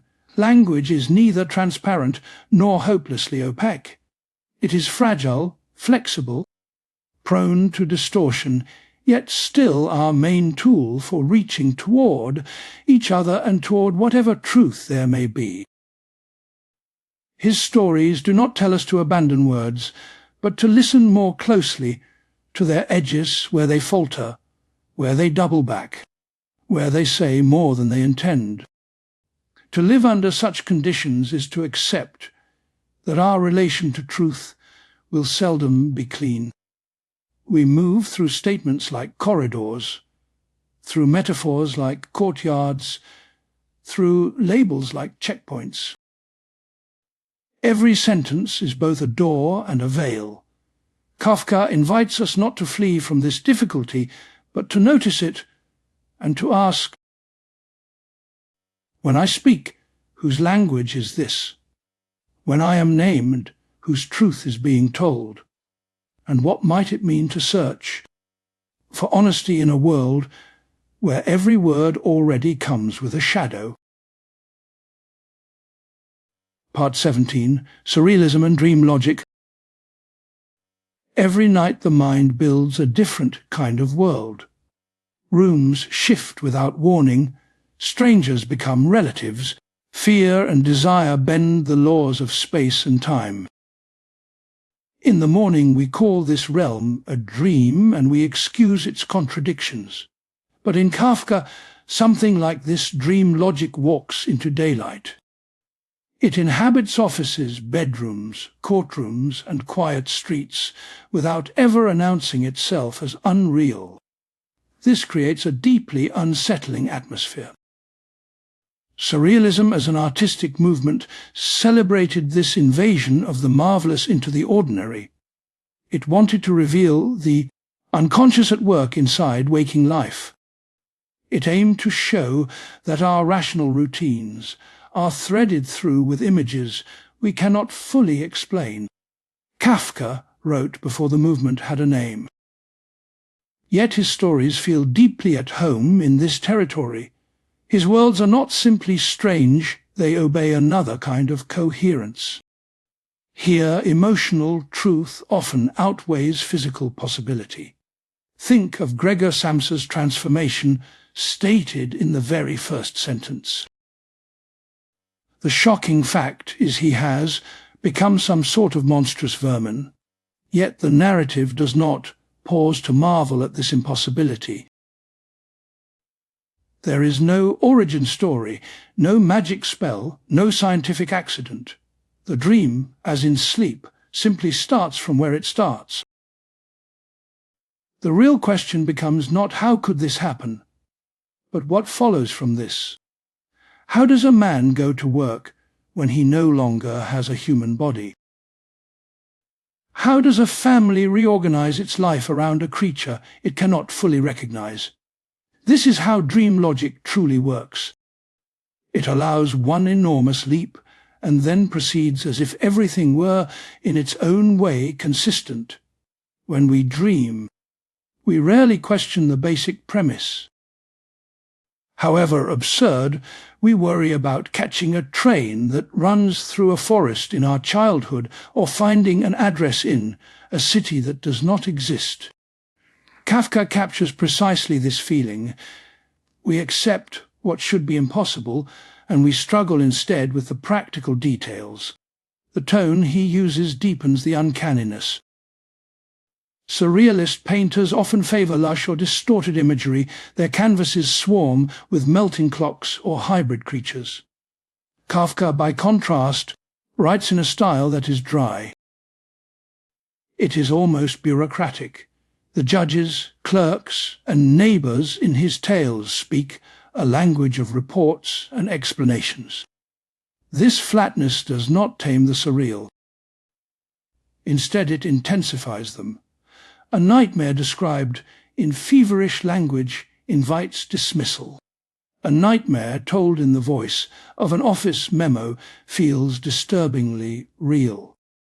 His drawings echo this effect. Many of Kafka's sketches show human figures reduced to outlines, elongated limbs, tiny heads, bodies without a clear setting. Often there is no background at all, just white space. The characters float, stand, or lean in positions that suggest stories without ever fully telling them. They resemble figures from a dream that you can almost remember. The lines are simple, but the emotions they hint at, awkwardness, exposure, isolation, are complex. In some drawings, a playful spirit appears, dancers, animals, almost cartoon-like poses. Even here, the lack of context matters significantly. These creatures do not quite belong anywhere. They occupy the page the way a dream. Figure occupies our mind for a brief moment, vivid yet untethered. The absence of furniture, scenery, or depth is not a technical failure. It is a visual metaphor for lives lived without a stable ground. Kafka's narrative spaces work similarly. In The Trial, courtrooms seem to materialize in overheated attics, behind laundry, above tenements. Offices appear down long corridors and behind doors that nobody thought important. The geography is always slightly unstable and unsettling. We recognize the elements: stairwells, kitchens, streets, but their arrangement feels arbitrary, improvised, as if built overnight out of leftover pieces of reality. When Joseph K. moves through this world, his path does not follow any rational city plan. It follows the unsettling logic of anxiety. He walks wherever his case seems to be dragging him. Dreams do not simply rearrange space, they also play with time. Minutes can stretch into hours, years can pass in a glance. Kafka's works mimic this elastic sense of duration perfectly. Waiting becomes almost a substance in his chapters. Characters wait in antechambers, in barns, on roadsides, unsure whether anything is actually advancing. But events also leap, we are, suddenly told that months have gone by, that a relationship has cooled, that a process has moved forward. This occurs without the protagonist's awareness. This uneven rhythm feels strangely familiar if we think of how our own memories compress some periods and linger over others. The surreal in Kafka is not just visual or temporal. It is profoundly ethical. Things that ought to matter most, the reasons for an accusation, the grounds for a judgment, the nature of a law, remain curiously blurred. Meanwhile, small details absorb immense attention. The proper way to address an official, the decorum expected in a waiting room, the tone of a letter. This inversion mirrors the moral confusion of a nightmare where we feel crushing guilt for missing an appointment, but almost none for more serious betrayals. Betrayals we barely understand. Surrealism, in its more optimistic forms, hoped that dream logic could liberate us from rigid social norms. Kafka's dreams are more somber. They do not break us out of the system. They show how deeply the system has entered our dreams. We wake up turned into vermin and still worry first about being late for work. Even the wildest transformation is quickly measured by the standards of a timetable. And yet Kafka does not reduce everything to despair. The very strangeness of his worlds creates a gap between appearance and expectation. When a castle never grants access, or a court never fully explains itself, we are forced to ask, why do we accept so much that makes so little sense? The surreal does not simply bewilder us, it throws the quiet absurdities of ordinary life into sharper relief. Modern existence often feels dreamlike. We navigate digital systems that respond to invisible rules. Numbers and scores decide who receives credit, access, or attention. Algorithms classify us by unseen criteria. The logic guiding these processes is opaque, yet the effects are concrete. We, too, live in a landscape where doors open and close according to codes we do not fully understand. Kafka's dream logic is no longer confined to stories. It has become part of our daily atmosphere. In this light, his connection to surrealism gains another dimension. His work suggests not only that dreams invade waking life, but that our wakefulness has itself become a kind of controlled dream. The boundaries between sense and nonsense, purpose and ritual fade. We go through motions without remembering who designed them, or why. Kafka does not offer an escape from this condition. He offers a mirror clear enough that we might, for a moment, become lucid in the dream. To read him is to stand in that brief lucidity. We still do not know who wrote the rules or how to leave the maze of procedures. But we begin to recognize the logic at work, how fear, habit, and hope collaborate to keep us moving along corridors that lead nowhere in particular. That recognition is a kind of awakening, even if it does not yet show us the way out. Part 18, Prophecies of Totalitarianism.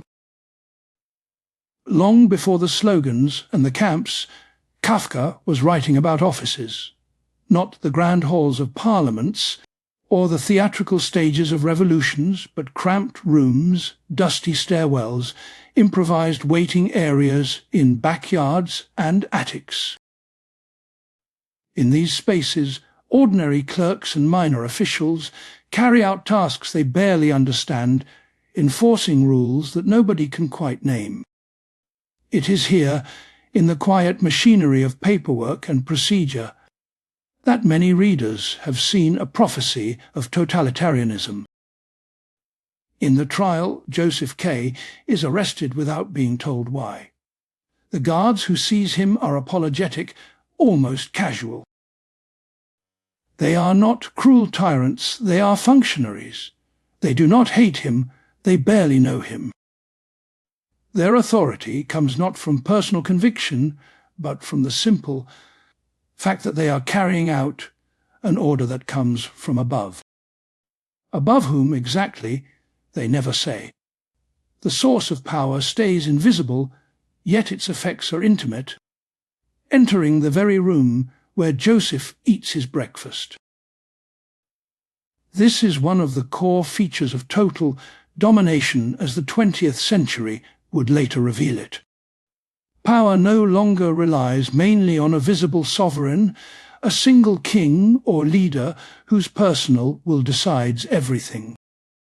Instead, control flows through institutions, each layer referring to a higher one. The individual confronts a wall of procedures, each piece apparently rational, yet the overall purpose remains obscure. Kafka does not need to describe concentration camps or mass rallies to sense the danger. He focuses on the structure, the way a human life can be seized by an all-encompassing process whose goal is never clearly explained. In the castle, the land surveyor, known only as K, tries to reach an authority that governs the village from an unseen centre. Letters arrive, messengers come and go, decisions are made, but the actual source remains distant and constantly deferred. Everybody speaks in the name of the castle, but no one can speak for it in a final way. Orders are miscopied, files are misplaced, officials contradict each other. Yet the system never quite collapses. Its very confusion becomes a method of rule. Nobody can pinpoint responsibility, so nobody can truly resist. This rule of nobody became a key theme in later reflections on totalitarian regimes. When crimes are committed, each person can claim they were merely passing on commands from elsewhere, merely following forms, merely doing their job. Kafka's novels staged this excuse before. History tested it on a grand scale.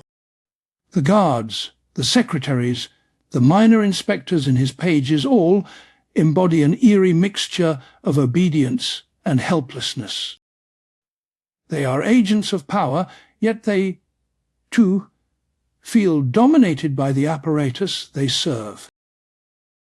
Totalitarianism in the harsh experiences of the century thrived on this split. It turned citizens into informants, neighbours into potential accusers, colleagues into watchful eyes. The dictator at the top mattered, but the system's strength came from its ability to flow through countless ordinary interactions. Kafka's worlds anticipate this, by showing how families, workplaces, and small communities internalize distant commands. Gregor Samsa's family, for instance, does not need a policeman to enforce the logic of productivity. Once Gregor can no longer work, the family's patience dries up. They have absorbed the rule that a person without economic use is a burden. This is another aspect of Kafka's prophetic power. He perceives how economic and bureaucratic pressures converge to dehumanize. Gregor's transformation into vermin is not only a physical horror, it is a social verdict. He becomes, in the eyes of others, exactly what he is no longer able to contribute.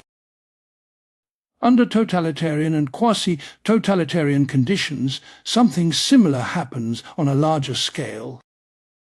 Identities are reduced to categories productive or unproductive, loyal or disloyal, conforming or suspect. Once the label is attached, the person underneath can be safely ignored. In such systems, guilt is not tied to individual actions in any straightforward way. In the trial, Joseph K. insists that he is innocent, but his protest has no real place to land. Innocent of what? The court never specifies the charge. Yet the process proceeds as if his guilt were already established. This resembles one of the darkest traits of totalitarian rule, the idea that everyone is always potentially guilty, that innocence is not a stable status but a temporary reprieve. The moment the system turns its spotlight on you, something will be found or invented. Kafka also shows how people adapt to this atmosphere. Joseph K. vacillates between indignation and a strange urge to cooperate. Part of him wants to reject the whole machinery as absurd. Another part of him worries about missing a hearing, filling out a form incorrectly, or displeasing an official. He begins to think in the system's terms even as he suffers under them. Totalitarian power depends on precisely this internalization. It is most efficient when victims start to police themselves, to anticipate accusations, to confess more than is demanded. The courts and offices in Kafka's stories are notably intimate. They are hidden in tenement attics, behind bedroom doors, above workshops. This closeness mirrors how later regimes would penetrate private life. Surveillance does not only occur in distant headquarters, it seeps into the house, the workplace, the street corner.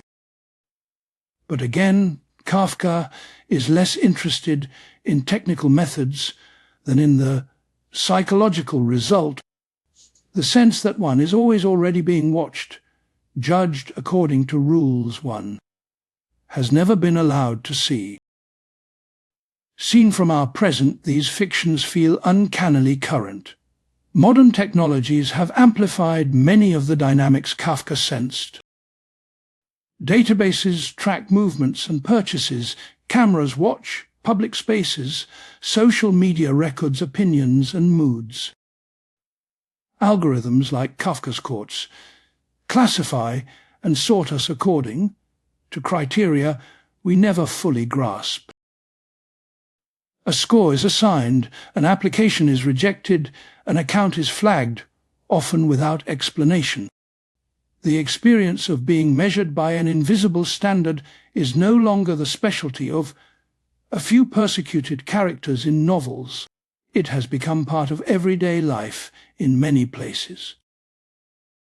Yet Kafka's vision is not limited to explicit dictatorships or overt police states. He is attentive to the more subtle forms of domination that can thrive under many political banners.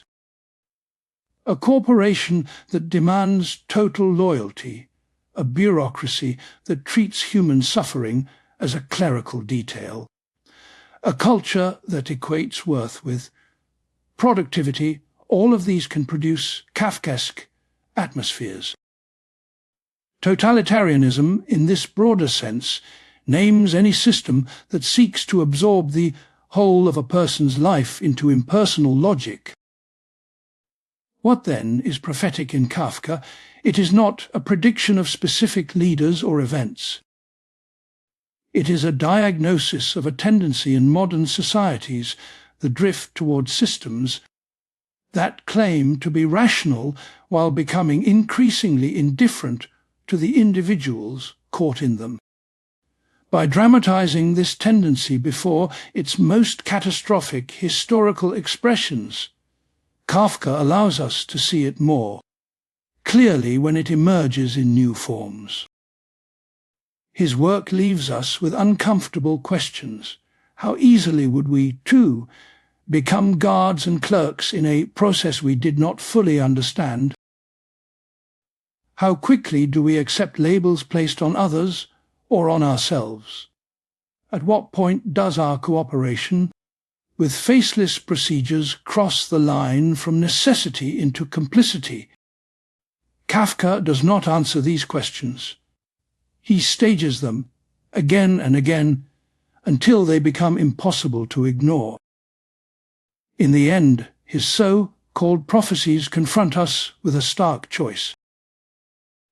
We can comfort ourselves by treating his worlds as exaggerations belonging strictly to the past, the shadow of long fallen regimes.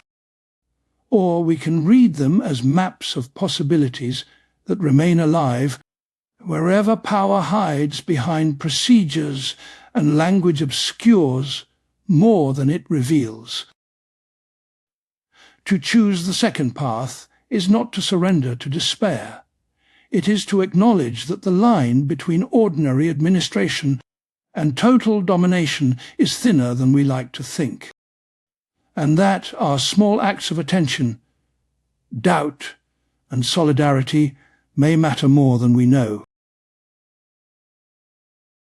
Among scattered pages on a desk, a simple question can become strangely heavy. What do we owe? The dead. When we open a book that its author wished destroyed, we are not merely reading. We are crossing a boundary.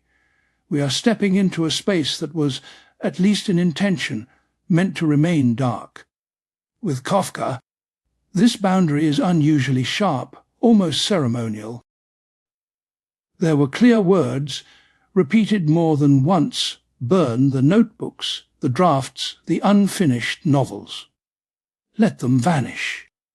And yet here we are, speaking of him through the very words he asked to be erased.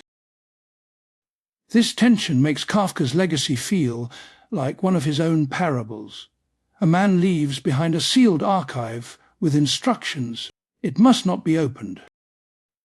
His friend disobeys. The world reads. Who then has transgressed? The friend who refused obedience. The readers who accepted the gift. Or the writer who issued a command that, in practice, could only be broken or betrayed. The ethics of Kafka's unfinished legacy is not only a legal question.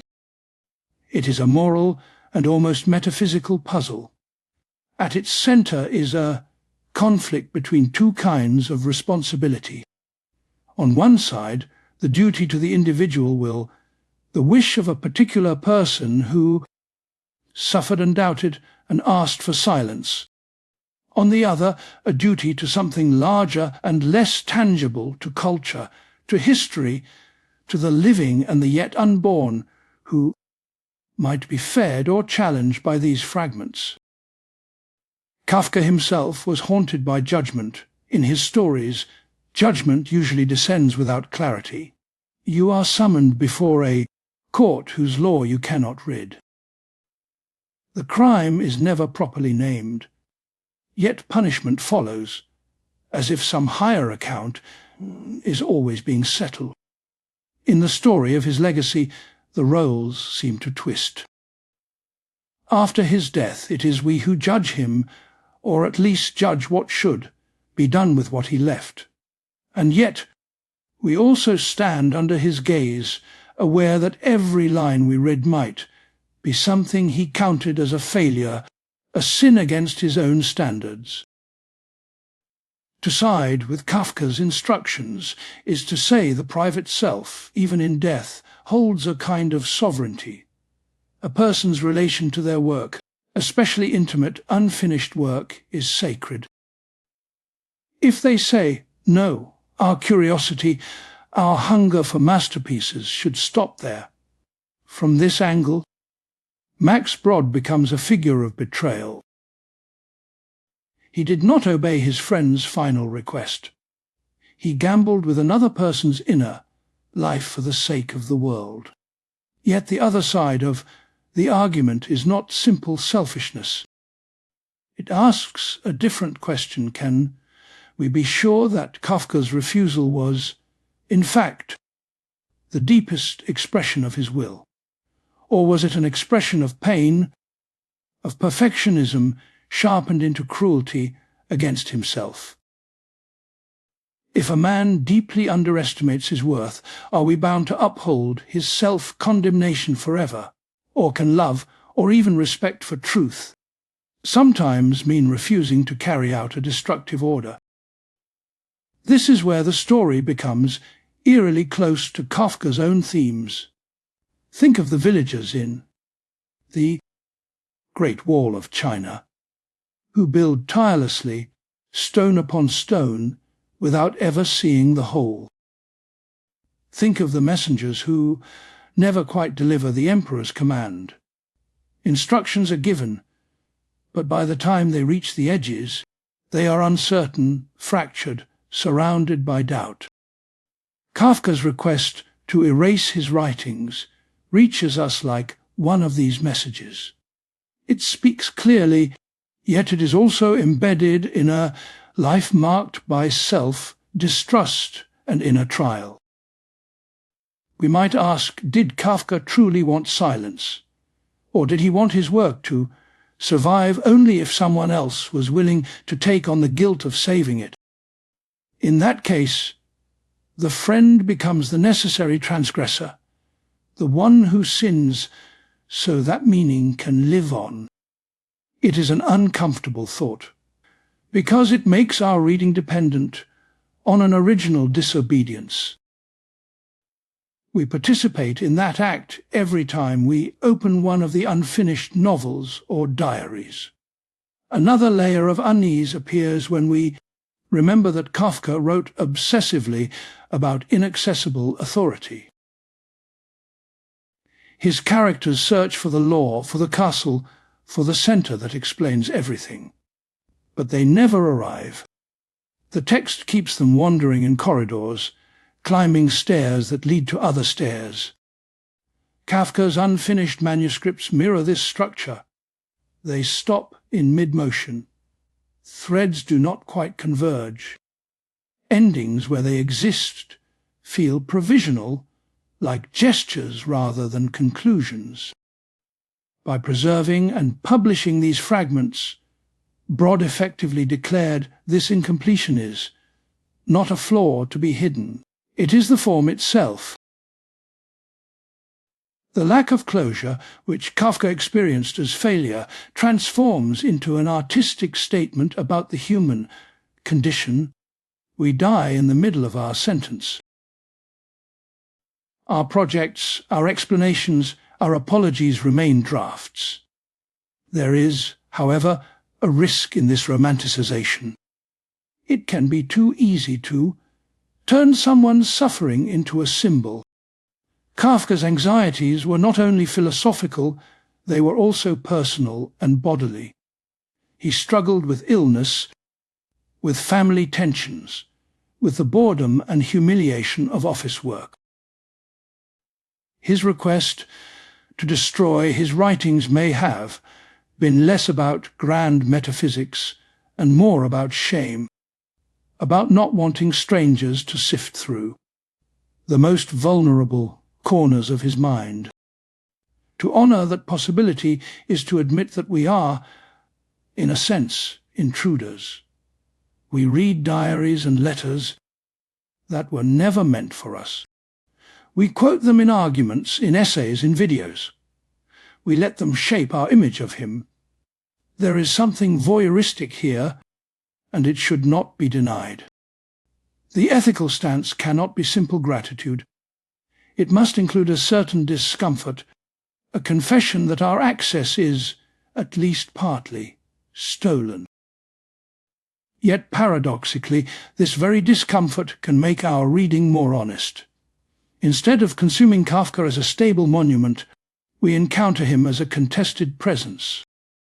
His books do not arrive as pure gifts, but as the outcome of a conflict between desire and duty, between preservation and respect.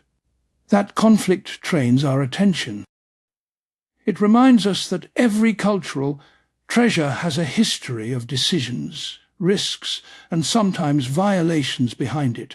There is also a broader question hiding here: who owns a work of art once it comes into being?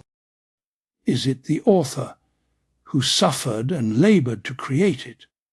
Is it the people who helped preserve it, sometimes against orders?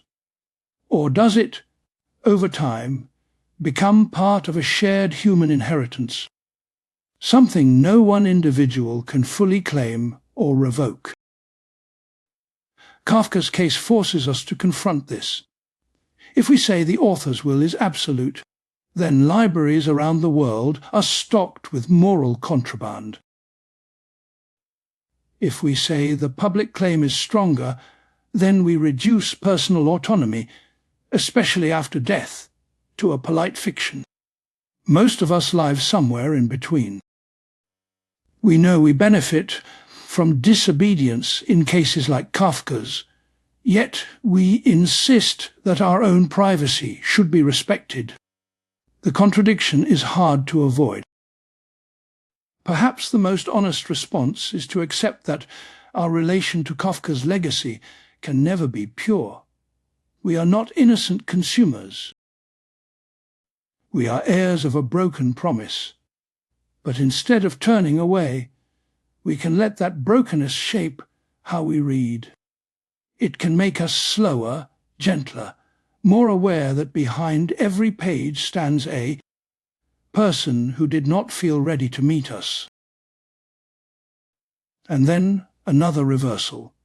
If Kafka feared that his work was unworthy, his survival has created the opposite problem. He has become an authority.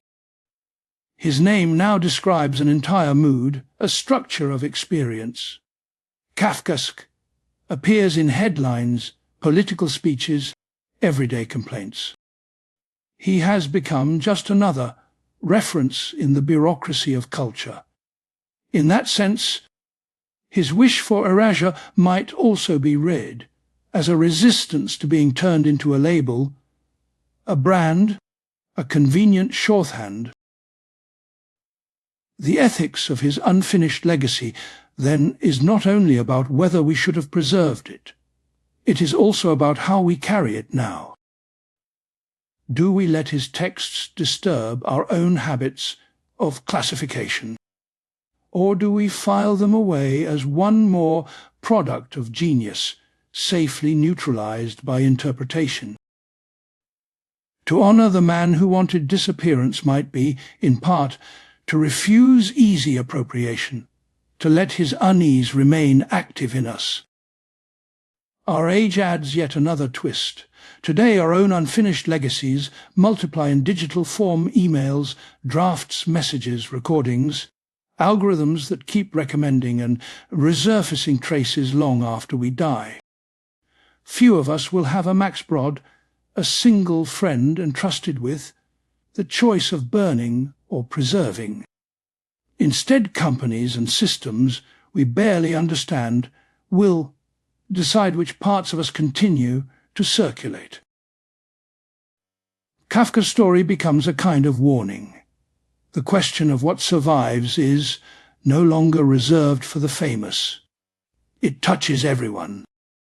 His extreme request, total erasure, throws into relief a quieter anxiety we share, that we might be remembered through versions of ourselves we did not choose, fragments taken out of context, sentences we never had time to finish.